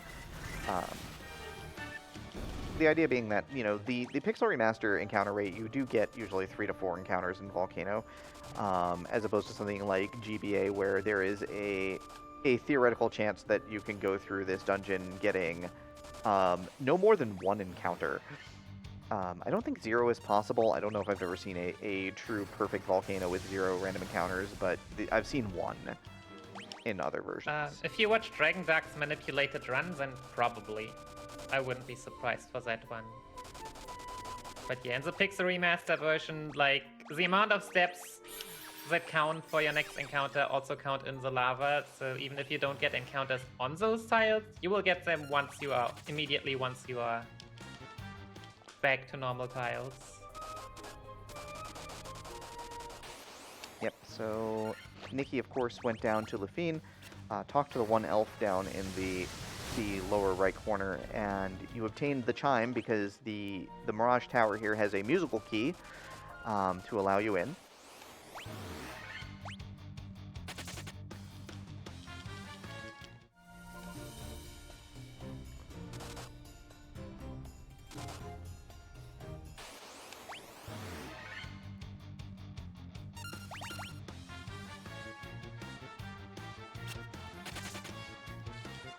Mirage Tower, of course, in the vanilla game has a ton of exceedingly powerful loot that you can get. There's 10 chests on the 2nd floor. There's all sorts of fun swords. The sun swords here, the vorpal swords here, the white shirts here, the black shirts here. The only thing we're going to grab is a ribbon. We don't care about any of the powerful armor here, the nice weapons, the adamant to go make an Excalibur. We don't need any of that stuff. We're going to leave it all behind.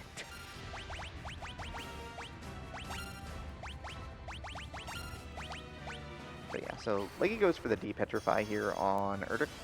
So now Erdrick, as you can see, is free to start buffing using Giant's Gloves. This is the Saber spell.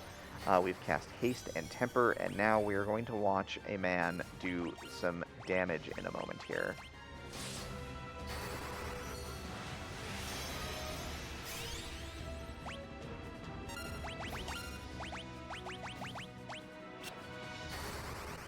I'm gonna mistarget the temper because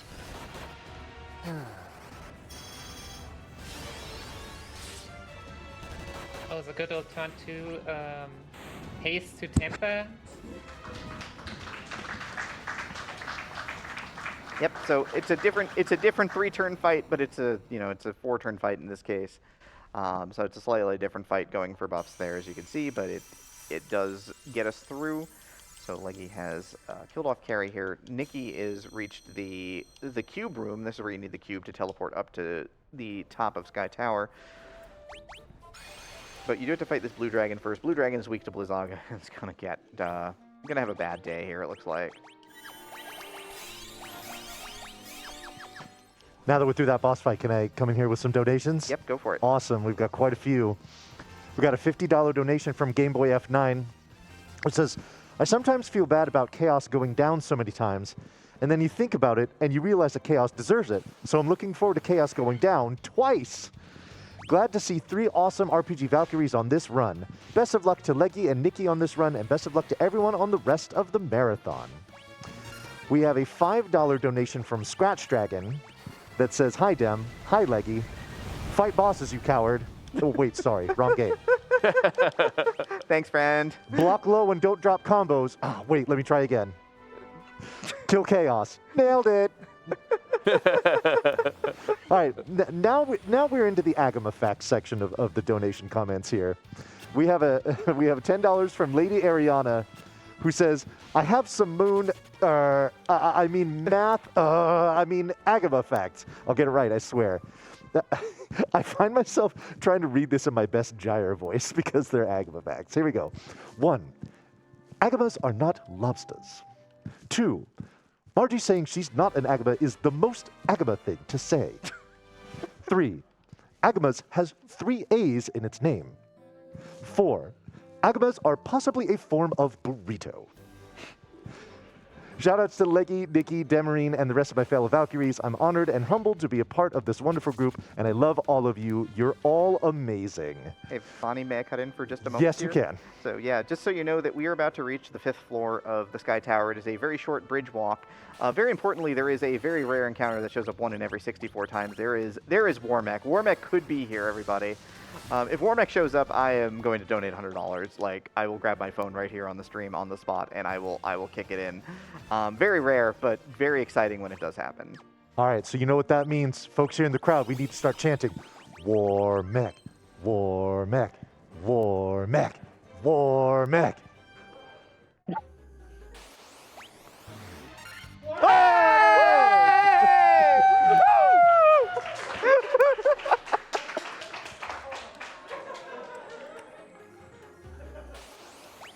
can't believe that worked. Holy heck. You are welcome, Nicky. I'm sorry, I knew that my delay was off, but I couldn't hold back. I have been running this game for so long, and I know how often I have seen Warmech in any percent runs. This is the first time, and I also know how much chance I have to feed this thing, which is none at all. Yeah, you also haven't depetrified your black belt, and that you'd at least have a chance.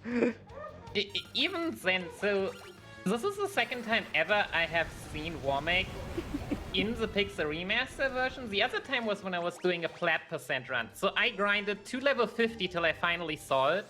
And Warmech can still kill you then. Sure. If it just keeps casting nuke for 3 turns. When you are just, you don't stand a chance. And I mean, physical attacks are also very powerful, so. Stella, take over commentary for a sec. I need to send money to Nami. Hang on. So Nikki, what are you working on? Where are you at? You make it to Tiamat yet? Yep, I'm now standing in front of Tiamat, the second worst fight in the run. Yeah, so Tiamat 1 is actually really nasty, especially compared to Tiamat 2. Tiamat, being the Queen of the Dragons, has all of the different elemental dragon breaths that all of the other random dragons you see floating around this game have. And she likes to just spam them at you, and it's really rough. It does, even with a ribbon, nearly 150 damage a pop. The reason that Tiamat 2 is less scary is because she also gets various high-level AoE magic spells, like the ones that we cast, but actually those are overall weaker.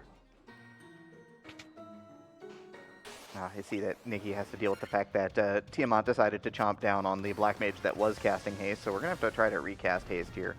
It does go after the Rock on this turn, which is a lot better, and so we're going to get our buffs going.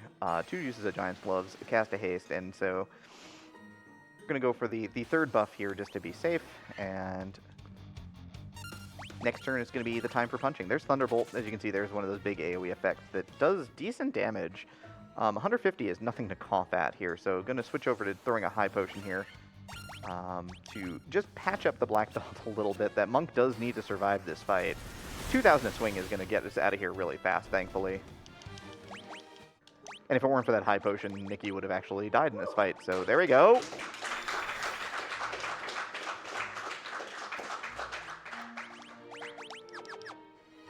Leggy is at the third ribbon chest on the second floor here as well.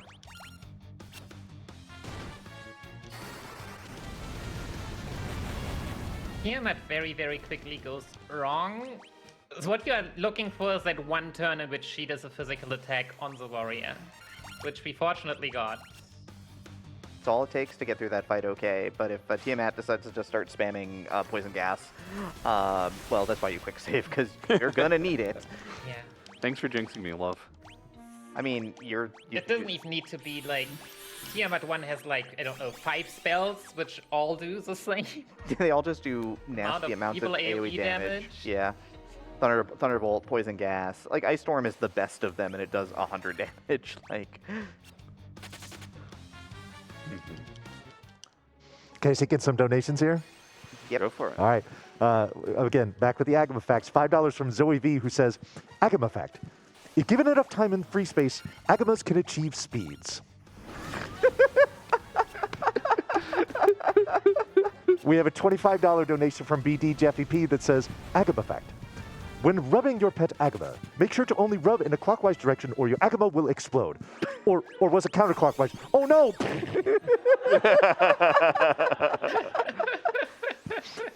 And I want to time this next donation here perfectly. Come on, go ahead and get out of this battle here. Come on, come on. We have $100 from Demerine, and the comment just says, War mech, war mech, war mech, war mech. Aww. I'm getting all the luck this run.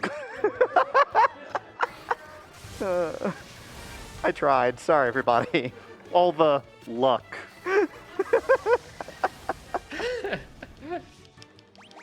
So yeah, so Nikki has come back to the Chaos Shrine. So the final spoiler for a 35-year-old game is that the bats are actually the old Sky Warriors that were from ancient Lafine, who got transformed into bats by Chaos because they failed to defeat Chaos, because they were unable to defeat Chaos because Chaos.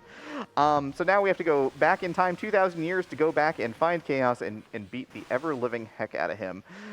So we are now in the longest dungeon in the game, many, many floors, 4 mini-bosses that we're going to have to fight on the way down. But, you know, ultimately, again, we do want to beat the snot out of Chaos here.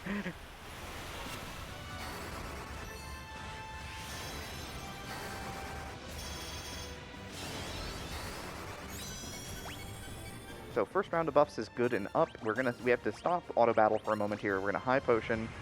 There's poison gas. That might actually, nope. Dan survives. Let's go, Dan.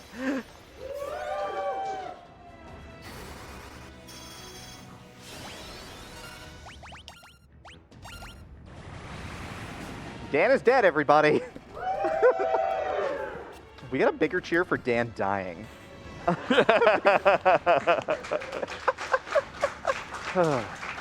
But more importantly, Tiamat is dead. There, thank you, crowd. Y'all are wonderful. Nicky's at the first mini-boss here. A few floors down, you fight the Death Eye here. The Death Eye is weak to fire. It's undead, so you, generally speaking, can blow it up pretty quickly. And your reward for this fight, by the way, is 1 gold piece and 1 experience point. So enjoy that.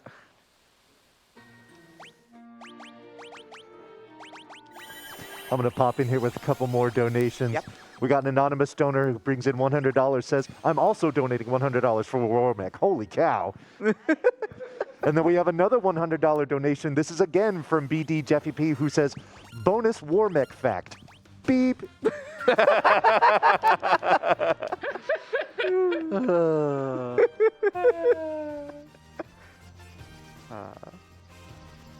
All right, so we're getting into the home stretch now. So Nicky has defeated Phantom or Death Eye in this version and doubles back and use the loot that you got all the way at the start of the game to play music at a talk to a bat. Heck yeah. Traditions die hard. Yeah, tradition. You gotta do it. But uses the loot that we got all the way from Princess Era all the way at the start of the run to make a plate get out of our way so that we can go down to the lower half of Chaos Shrine here. In Chaos Shrine, there are 4 elementally themed floors down here. We have to go through one more regular floor first, but then there is the Earth floor where you fight a whole bunch of Earth-themed enemies. We then go into the Fire floor where we fight a bunch of Fire-themed enemies. We go to the Water floor and then the Air floor. And at the end of each of those floors, there is an orb inside of which is sitting an enhanced version of the Fiend that we fought earlier in the game. There are some interesting abilities on some of these fights. Lich can actually be a real nuisance because Lich 2 knows Flare, which can KO your black mages on the spot a lot of the time. And Tiamat 2 is also exceedingly bad, but maybe a little less exceedingly bad. The toughest thing is Tiamat 2 has 5,000 hit points that you need to work through. Very, very healthy fight overall, so... The middle 2, less dangerous unless Kraken decides to tag your black belt, just decides to destroy Erdrick in one swing, and then, well, guess that's why we have quick saves again. Yeah, Marilith could do exactly the same.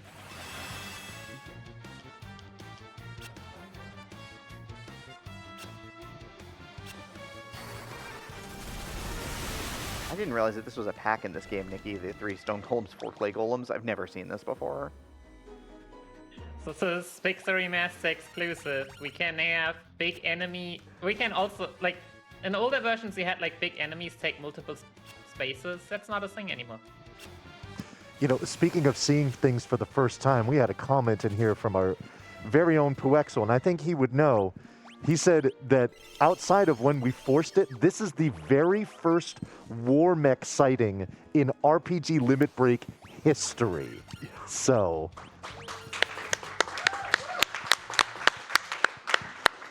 Speaking of which, we have an $80 donation from Mutated Scott who says, Warmech fact, Warmech only shows up when you least expect it.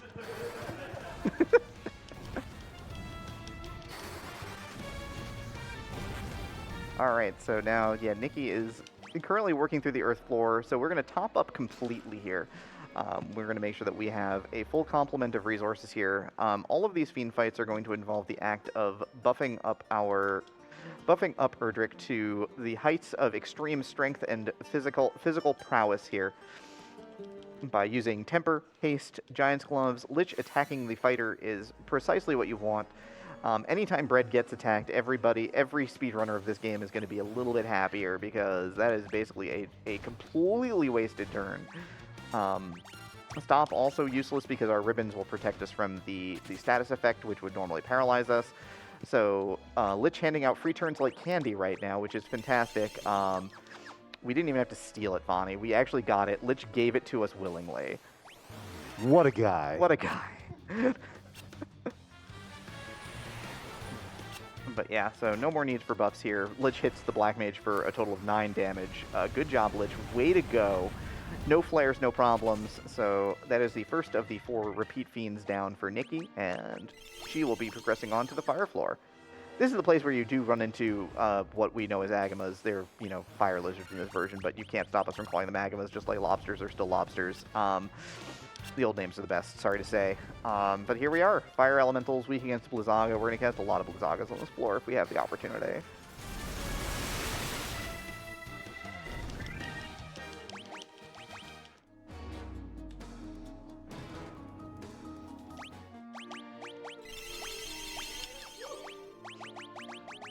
Yep, there we are. Not Agamas, unfortunately. They're called Fire Lizards now, but they're Agamas in our hearts. I've got an Agama fact for you. Yeah, go ahead. Did you know that fire lizards are just Agamas in Agama costumes? So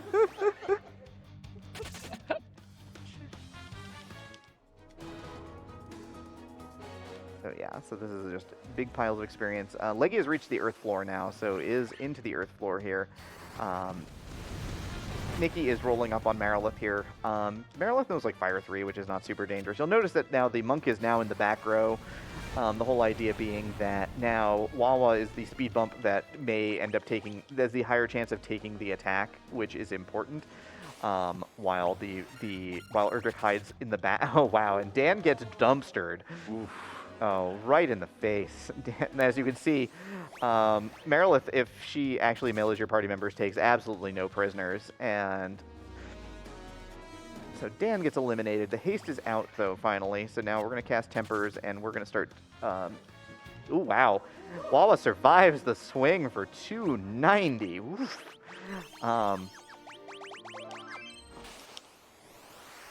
Yeah, 2,000 damage a swing here. The other item that was used there was a speed drink, which actually increases the number of hits you get.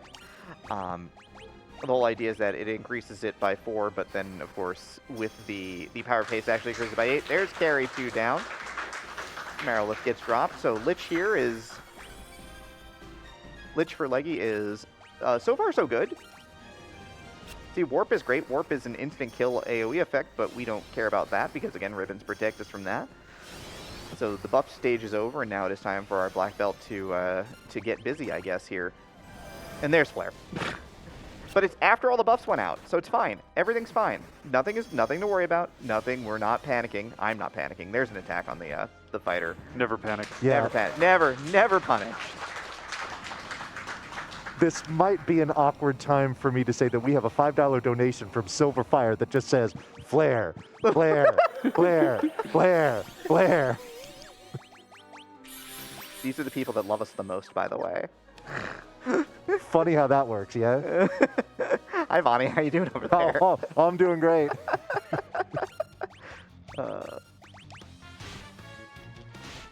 So, yeah. So now Nicky is over here on the sea floor while Leggy is on the fire floor here. Fairly disinterested in fighting lava worms. They have a lot of health and don't give us a lot of anything. So moving forward from there. Getting a lot of good run luck, which is nice, which makes this floor go real fast. This is the shortest floor of the 4 by a decent margin, usually. Other than maybe Skyfloor. Maybe Skyfloor is shorter, but... Yep, Nicky rolling up to the Kraken Orb right as Leggy is rolling up to the carry orb here. The big thing again, Kraken can and will one-shot party members with reckless abandon given the opportunity. We do need to get through a bunch of buffs here. Same thing for... So Leggy's in the same boat with Marilith here, needing to get off a pile of buffs.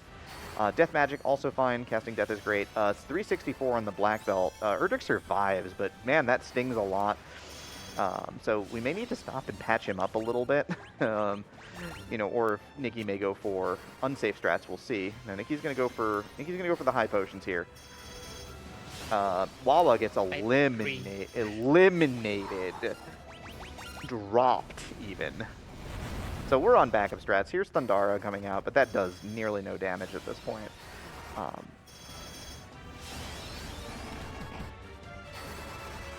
Leggy is going to get a very clean-looking fight here on Marilith. Dropped like a rock. Here we go.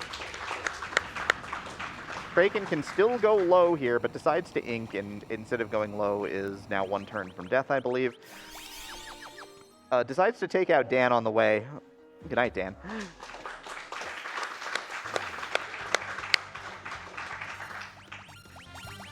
After a bit of an early scare there, Erdrick does get through, so we're going to take some time to patch up the party here as we go down to Skyfloor. Tiamat's not as heavy a hitter, so the fortunate thing is that Tiamat may not, one-shot black mages at this point. Maybe Wawa at 312 could survive a hit. The AoE magic can still flow, but we have healing items for that. We have ways around it. The ribbons are helping a lot here.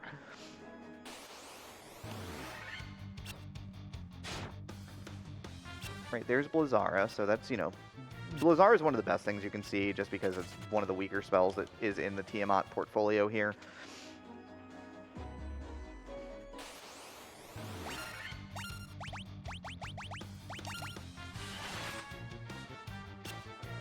Right, there's another Blizzara, so pretty deep in the buff phase here now. I think we're 1 turn of buffs to go for this fight.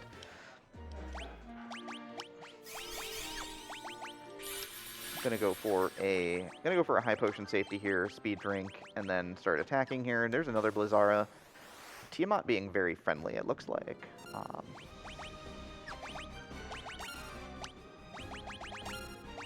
I'm gonna go for a temper here, just to, because if the temper goes off first, we might get lethal here. Yeah, did not get it off first, so we're not gonna get lethal out of that swing, but we're gonna get lethal out of the next swing for sure. Kraken here, so far so good for Leggy.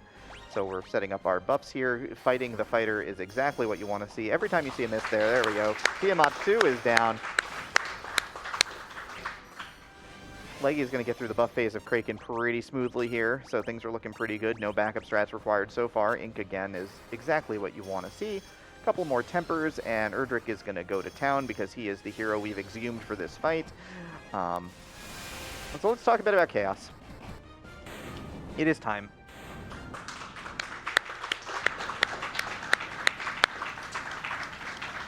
We've had references to the Chaos slot machine, the Chaos casino, the RNG heck that is Chaos. He's here. He has 20,000 hit points. He has a spell list that includes Curaja, which heals him for 9,999, and that's a spell we actually want to see. He has some of the highest power AoE abilities in the game in Cyclone and Flare. He also can unload with other big non-elemental AoE effects that do crush our party. Our fight is going to involve getting 3 Giant's Tonics up on Erdrick on turn 1, with hopes that he does something like cast Blizzara. What is going on here? The second turn is going to involve us throwing one of our X potions and or elixirs at Erdrick while we start the process of buffing. We are hoping against all hope that our black belt, that our party stays alive. Another Blizzara. The longer that our black mages survive, the more likely we are to get a ton of buffs off, which is going to speed this fight along immensely. So we've got 2 turns of buffs here so far. We've got our black belt at full health, which is great. Thundaga is going to eliminate Dan by 1 hit point, but so Dan is down. So that's going to slow down the buffing phase. We need to get a lot of buffs off here because we want to be hitting Chaos for at least 3,000. There's Cyclone. There's the big eliminator here, 250 damage. And so we have 2 full heals left, and we need to time them out in such a way that we can get the most value out of them that we can. And Chaos is being super friendly. This is unbelievable. Chaos just deciding that meleeing the fighter is the way to go. Bread is taking those hits like a champ, and by like a champ I mean he can't die. So now we gotta kind of consider, are we going for a full heal here? Or are we continuing buffing? It's gonna be a continue buff and another melee on Bread. This is pretty ridiculous at this point. So out comes the X potion, so we're gonna top off all the way. Yep. See, Leggy's gonna reach Chaos in just a moment as well. Finishing up the sky floor efficiently here. Another saber, another fight on Bread. Bread is doing work. Here's haste, though. You see Nikki shaking her head. 1 melee attack could eliminate Erdrick from full health at this point. There's Flare, which is fine. We're 2 swings away at this point. We need another 4. Oh no! No!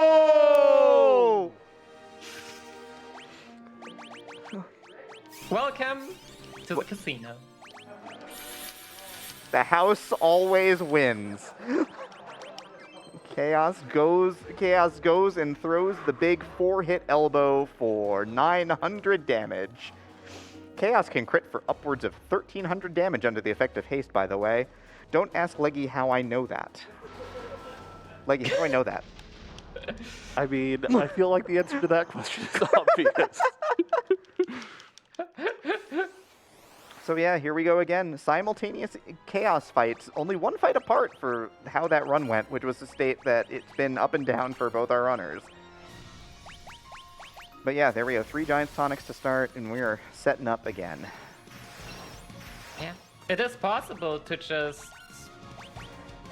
die here for 20 minutes. It has happened in marathon runs before, which is why we are racing, so that we have twice as many chances. Yep. And yeah, as perfect as that fight looked, it needed 2 turns Two more turns. basically for Chaos to kill us just 1 turn before the end.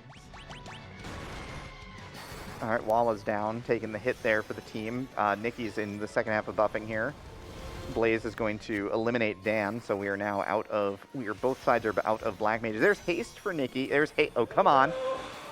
Simul hasting here, not what you want to see. Earthquake is what you want to see, by the way. Earthquake is another AoE death magic, and so we're okay with that. Repeat casts of haste don't do anything, by the way.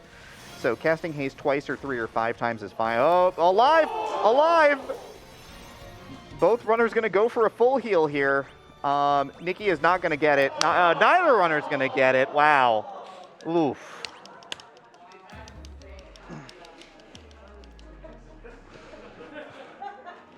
So like we were talking about, this is going to be a race. This is the slot machine. Chaos, I need you to chill out for like... Small note.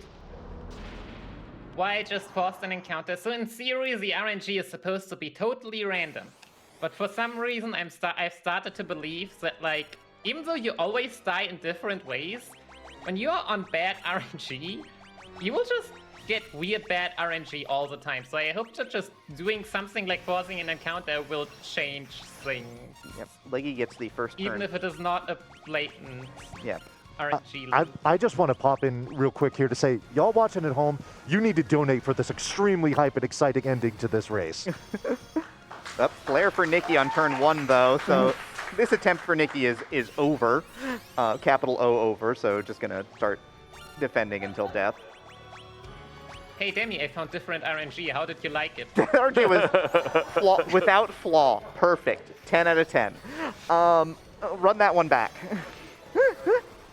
But yeah, so I gotcha. we're hoping for, well, that's fine. Well, Dan, sorry, Dan. Rip to you, but you're not even different. You're just dead. So yeah, the Black Mages are just they are catching these hands today. But we're through the first half of the fight for Leggy here. Flare comes out, so we're probably in full heal mode here. Mm-hmm. Because 269 dies to Cyclone, I believe. Well, dies to that. not much is going to survive that. God, Chaos is just flexing right now. Look at those muscles. Look at those biceps, though. Ooh. Nicky, maybe don't run that one back. I need new RNG, Demi. I think I need new RNG. I don't like this RNG. Have you considered Final Fantasy II GBA? Yeah, that one has less RNG. The final boss there is very nice.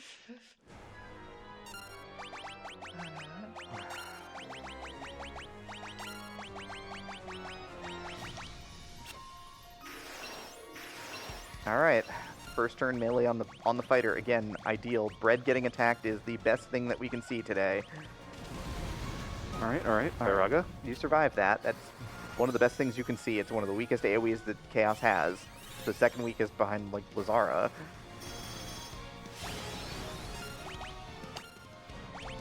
You know, I gotta say, I never understood why they gave all these endgame enemies Blizzara and not, like, Blizzaga.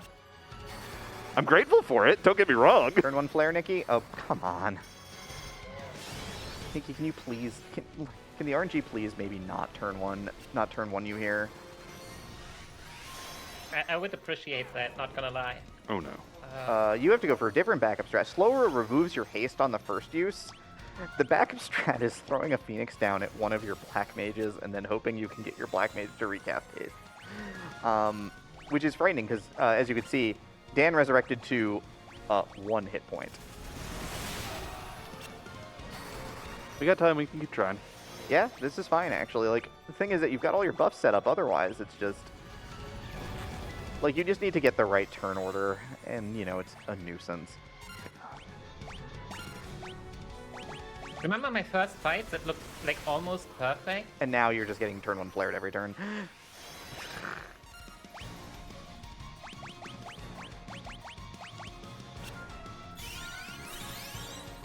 I'm curious, though. How much am I swinging for?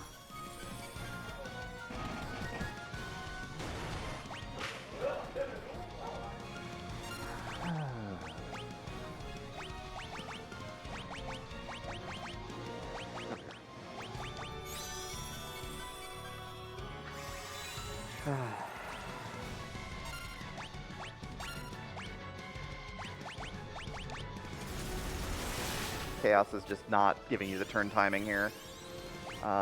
There's Kiraja, which we actually want to see at this point because it doesn't do anything when Chaos has not been damaged yet.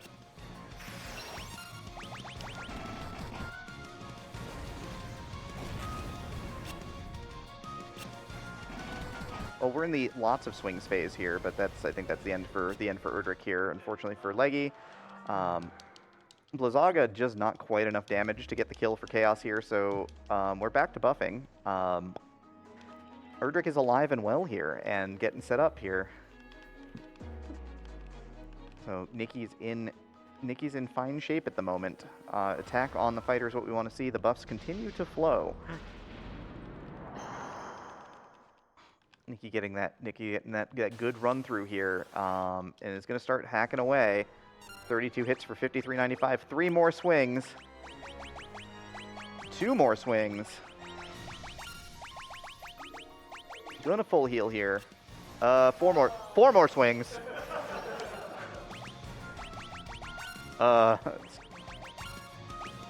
3 more swings. 2 more swings. Oof. 1 more swing. No more swings. Hey! Woo!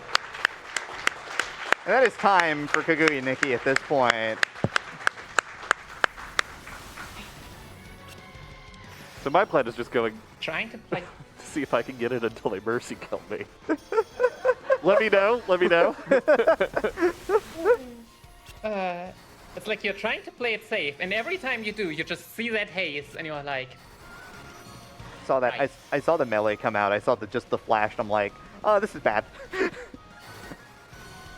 While you're getting set up here, can I read some donations? Yeah, go ahead. Cool.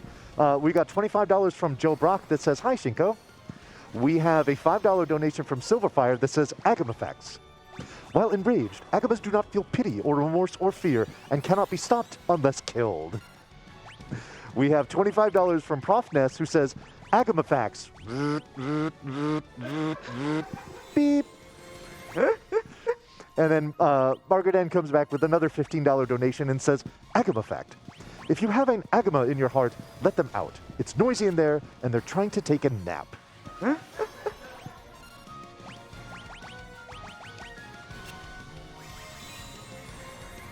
So yeah, Leggy is in the process of, again, trying to get things, like the turn order is pretty random. So there we go. All right. So you're saying there's a chance.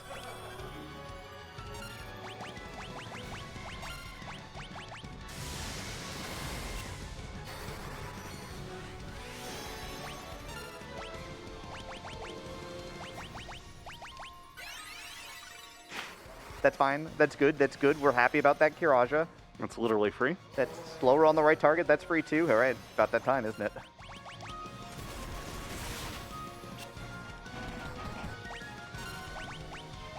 It's maybe 3 more swings. It's gonna be tight. But the full heal's coming out. This is fine. This is good. This is good. This is good. There, perfect. 2, 1, Done. 0. Time.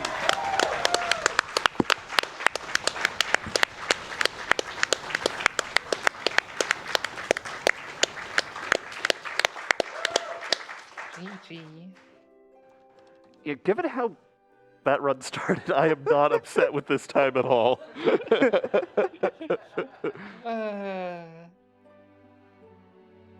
You did it. You both killed Chaos live on stream. How does Yeah. it feel?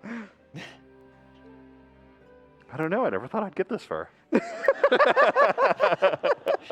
You say that the last time we two raced that at a marathon, I was the one who couldn't kill Chaos after 25 minutes of trying. Oh yeah, no, like it is brutal. The fact that we both managed to finish after what, like 10 minutes total of attempts, you know, from when you started to when I finished, that's actually really, really good for a marathon setting.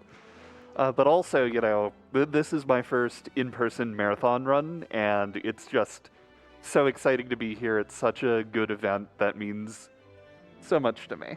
Hey, this is a live PB, right? This is the first time you've run this game live. Yep. Now, Leggy and I are partners, right? So we do have a tradition after any PB where I will come on to Leggy's stream and give her a kiss. Mask protocol. I'm not taking my mask off, everybody. That's not cool, right? COVID's a thing. So instead, you know, we got, you know, kisses. Here you go.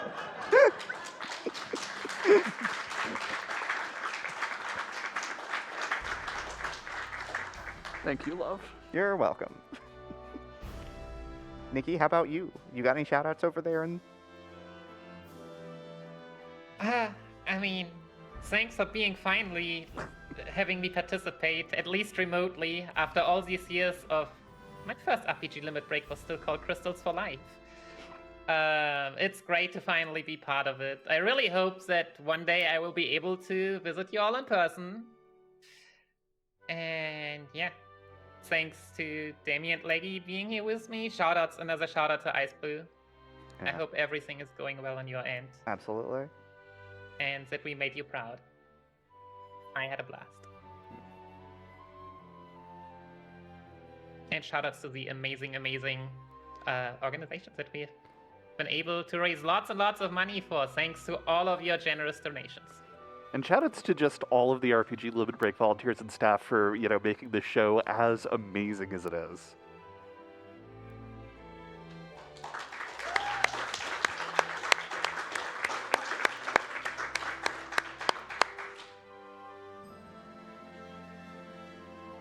Alrighty, folks, let's get one more huge round of applause for that awesome showing by KaguyaNicky and Leggystarscream on that awesome, awesome race. We've got a $5 donation here from Prof Ness that says, when is an agama not an agama? When it's a jar.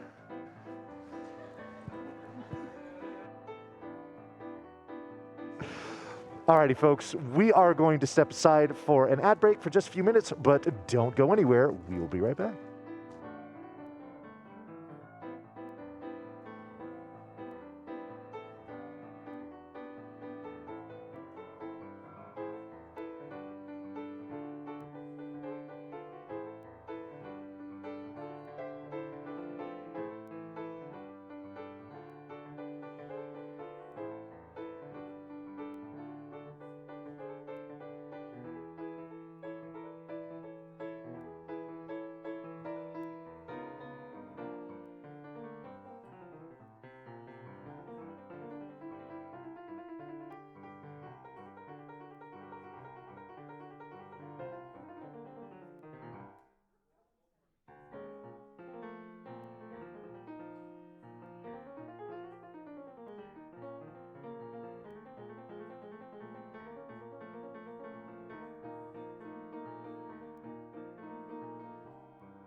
Welcome back to RPG Limit Break 2023, coming to you live from Salt Lake City, Utah, where we are raising money for NAMI, which is the National Alliance on Mental Illness. It was formed in 1979 as a grassroots advocacy organization by a group of parents whose children suffered with serious mental illnesses, and NAMI has maintained that focus to this day.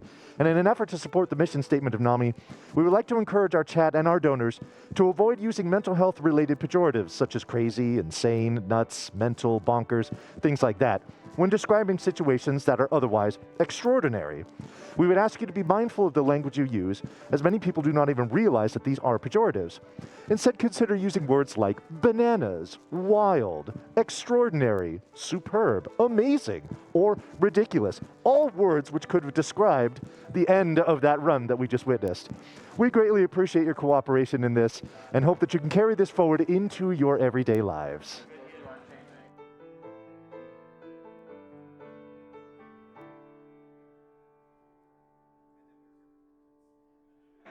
Well, while we're still getting set up for our next segment, which is going to be an interview, let's get you updated on some of the upcoming bid wars and incentives here.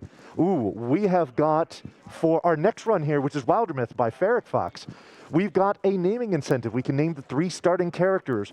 Right now, the top characters are Blackjack with $150, Stella with $135, and Port of Subs with $60. Now, there are a couple of others that are creeping right behind it. So if you would like to snipe one of these 3 slots with what else is on this list, or maybe you just want to throw a big old dono to just put it right at the top of that list or in that top 3, now is the time, because that run will be starting in the not too distant future.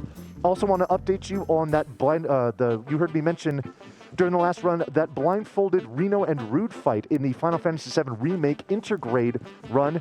That is currently at $260. It needs a total of 500, so we're just past halfway there, but we still got a little more to go. This next run isn't terribly long, so in order to make that happen, that's got to get done fairly soon as well. So make sure that when you are making those donations, which we greatly appreciate, make sure that you are tagging those incentives. Don't let that money just float in. Obviously, every dollar you donate goes straight to the National Alliance on Mental Illness, which is fantastic. But as a nice little kicker, you can name a character, see a blindfolded exhibition. There's plenty of other donation incentives here as well. If that doesn't suit your fancy, maybe there's something coming up in a later run that you'd like to see as well. Check out, there's a whole menu of incentives there from you to choose from. Whichever one you like, put your money towards that, and we appreciate everything that you can contribute.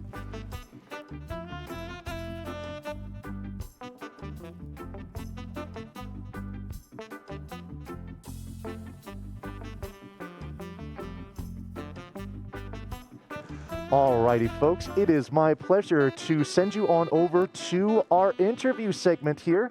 Our interviewer is going to be the undeniably fabulous Natara, who's going to be interviewing someone whose name I love to sing every time they raid my channel, Leggystarscream.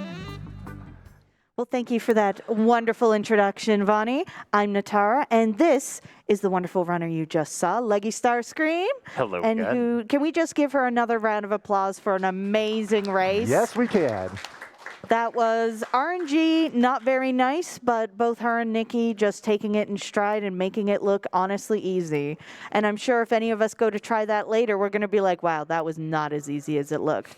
Before we get into our interview, though, let's talk prizes. So we have quite a few things going. First, let's just talk about our beautiful Steam Deck here. This is the 256 gigabyte model, generously donated by the RPG Limit Break staff. It is available for a 100 cumulative donation, meaning you do not have to donate $100 all at once, as long as by the end of this marathon, because this is available until the end of the marathon, so long as you in total donate $100, you are up to potentially win this. It is still sealed. We can't even open it to show you because we want to make sure your hands are the first that touch that. We also have, for a minimum $5 donation, these amazing FF1 Perlers donated very generously by Red Silvers. These are available until the end of the next run, which is Wildermyth. For a $15 donation, you get entered into this amazing Neptunia hoodie. That was donated by Lisa Rocks. There's so many puffy bits and hanging bits, and those are pockets. It looks incredibly cozy. I think even if you don't know Neptunia, you will enjoy having that sweater. And we also have, if you enjoyed that Pixel Remaster donated by T Murdoch for a minimum $20 donation, you can get the entire Pixel Remaster collection for the Switch. So minimum $20, and you can be entered, actually for that minimum $20, you can be entered into the 3 that I mentioned, plus anything else which is around right now. So make sure to get those donations in. Again, they all go to an amazing cause, and you want a chance to enter and get those. Now, to our wonderful guest here, Leggystarscream. Hi. How you feeling about that race? How'd it go? I mean, obviously the RNG could have been a little bit nicer, but, you know, that's one of the things I love about running this in events, especially as a race, because the run is never over until someone has killed Chaos. Well, exactly. The RNG was really quite mean to you all throughout the run. But even though Nicky did get one swing at Chaos before you, after that, you were both there. It was just... Yeah, it was just who was going to crack the nut first. We got there. And it was amazing. It was such a good run. Now, this is one I'm sure we're all wondering. Puexel donated, noting that this was the first time we have seen an accidental Warmech in a run in RPG Limit Break history. Have you ever run into our favorite robot in practice? Yes. So I have actually run into a Warmech for Pixel Remaster during my practice, either for this event or for the tournament for this category we had, almost a year ago now. So I've seen the robot once in a vanilla run. Wow. And so I'd be curious to find out at some point how many times Nicky has seen Warmech, because that was... I think she also said that she hadn't seen... That was her first robot. She did say that, now that you're saying that. Love that robot. Love the extra donations. So you're here running Final Fantasy 1. Right. Is this your first time either running or being involved with Final Fantasy 1? So... there was a event that happened a while back called First Fasts or Fast Firsts, or I forget the exact name. It was, but it was about showcasing your very first speed run you ever picked up. And for me, that was Final Fantasy 1 GBA. Okay. Which was, the first vanilla run I picked up. I had done a lot of small rando stuff before then. But I've run GBA, I've run PSP, I've run this, and then I do a lot of randomizer runs as well. Excellent. GBA, this, and NES. And now, do you just run these games? Are you involved in any other way? Yeah, so I've actually done a fair bit of development work. Okay. I'm one of the lead developers for the GBA and Pixel Remaster randomizers. Okay. And I contributed a couple of really important flags and a really personal favorite, the randomized waterfall cave for the NES rando. Excellent. So both runs and helps design it. We love that. Very skilled, very amazing. Aww. So where do you find those randomizers? Where do you find those, either what you ran here? Yeah, so for information about the vanilla speedruns, speedrun.com /FF1 covers all of the non-NES versions. And then I forget exactly what the URL for the NES version is. Okay. But if you just Google speedrun.com FF1, both pages will show up. All of them have all of the resources you need. All of them also have links to the FF1 and 2 speedrunning Discord community, where you can go and ask questions. I'm in there. I love helping out new players. It is worth noting that if you're interested in picking up Pixel Remaster as a run, this is the risky setup. There are actually some other routes that are a lot more consistent, a lot more safer. There's one that replaces one of the black mages with a white mage in particular. So you have that little bit of extra AoE healing on the, Got it. just a lot of the later fights at the cost of, you know, not having the 2 black mages for all of your sweeper magic to get through things. I honestly think FF1 Pixel Remaster is an amazing first speed run if you're okay with just fights going sideways sometimes. Absolutely. And I don't know about you folks, but I'm certainly interested in that safer run. Now, before we kind of clue it up here, do you have any additional shout outs? Anything you'd like to say to the folks at home? First of all, thank you all for hanging out. Thank you all for watching. I just want to make a quick shout out to all of my wonderful partners. Obviously, we had the ever amazing Demerine on commentary. We had Zoe Vermillion in the background. Soko Sonex, unfortunately, couldn't be in the event space today, but you know, was watching, was cheering me on. And of course, the ever wonderful and lovely Natara. It's me. It's you. I love you all. You're all wonderful. No, you. No, you. Now, thank you so much, everyone, for coming. You definitely are going to want to check out that FF1 speedrunning. And please make sure to stick around. We have so many amazing runs coming up. Wildermyth is next, followed very closely by Final Fantasy VII Remaster Integrate. So stick around. See you again soon. Alrighty, thank you, Natara, and thank you very much, Leggy, for that wonderful interview. I've got a few donations that came in the meantime. We have a $25 donation from Witsu, who says, "Good luck, great to see, lots of fun runs." We also have a $100 donation from Bursic Badger with no comment. Thank you very much for that. And we have another $25 donation. This one's from Kevin O'Reilly. And it says, "Gotta donate after the great finish to the FF race. Exciting stuff. Great job, runners. Could not agree more."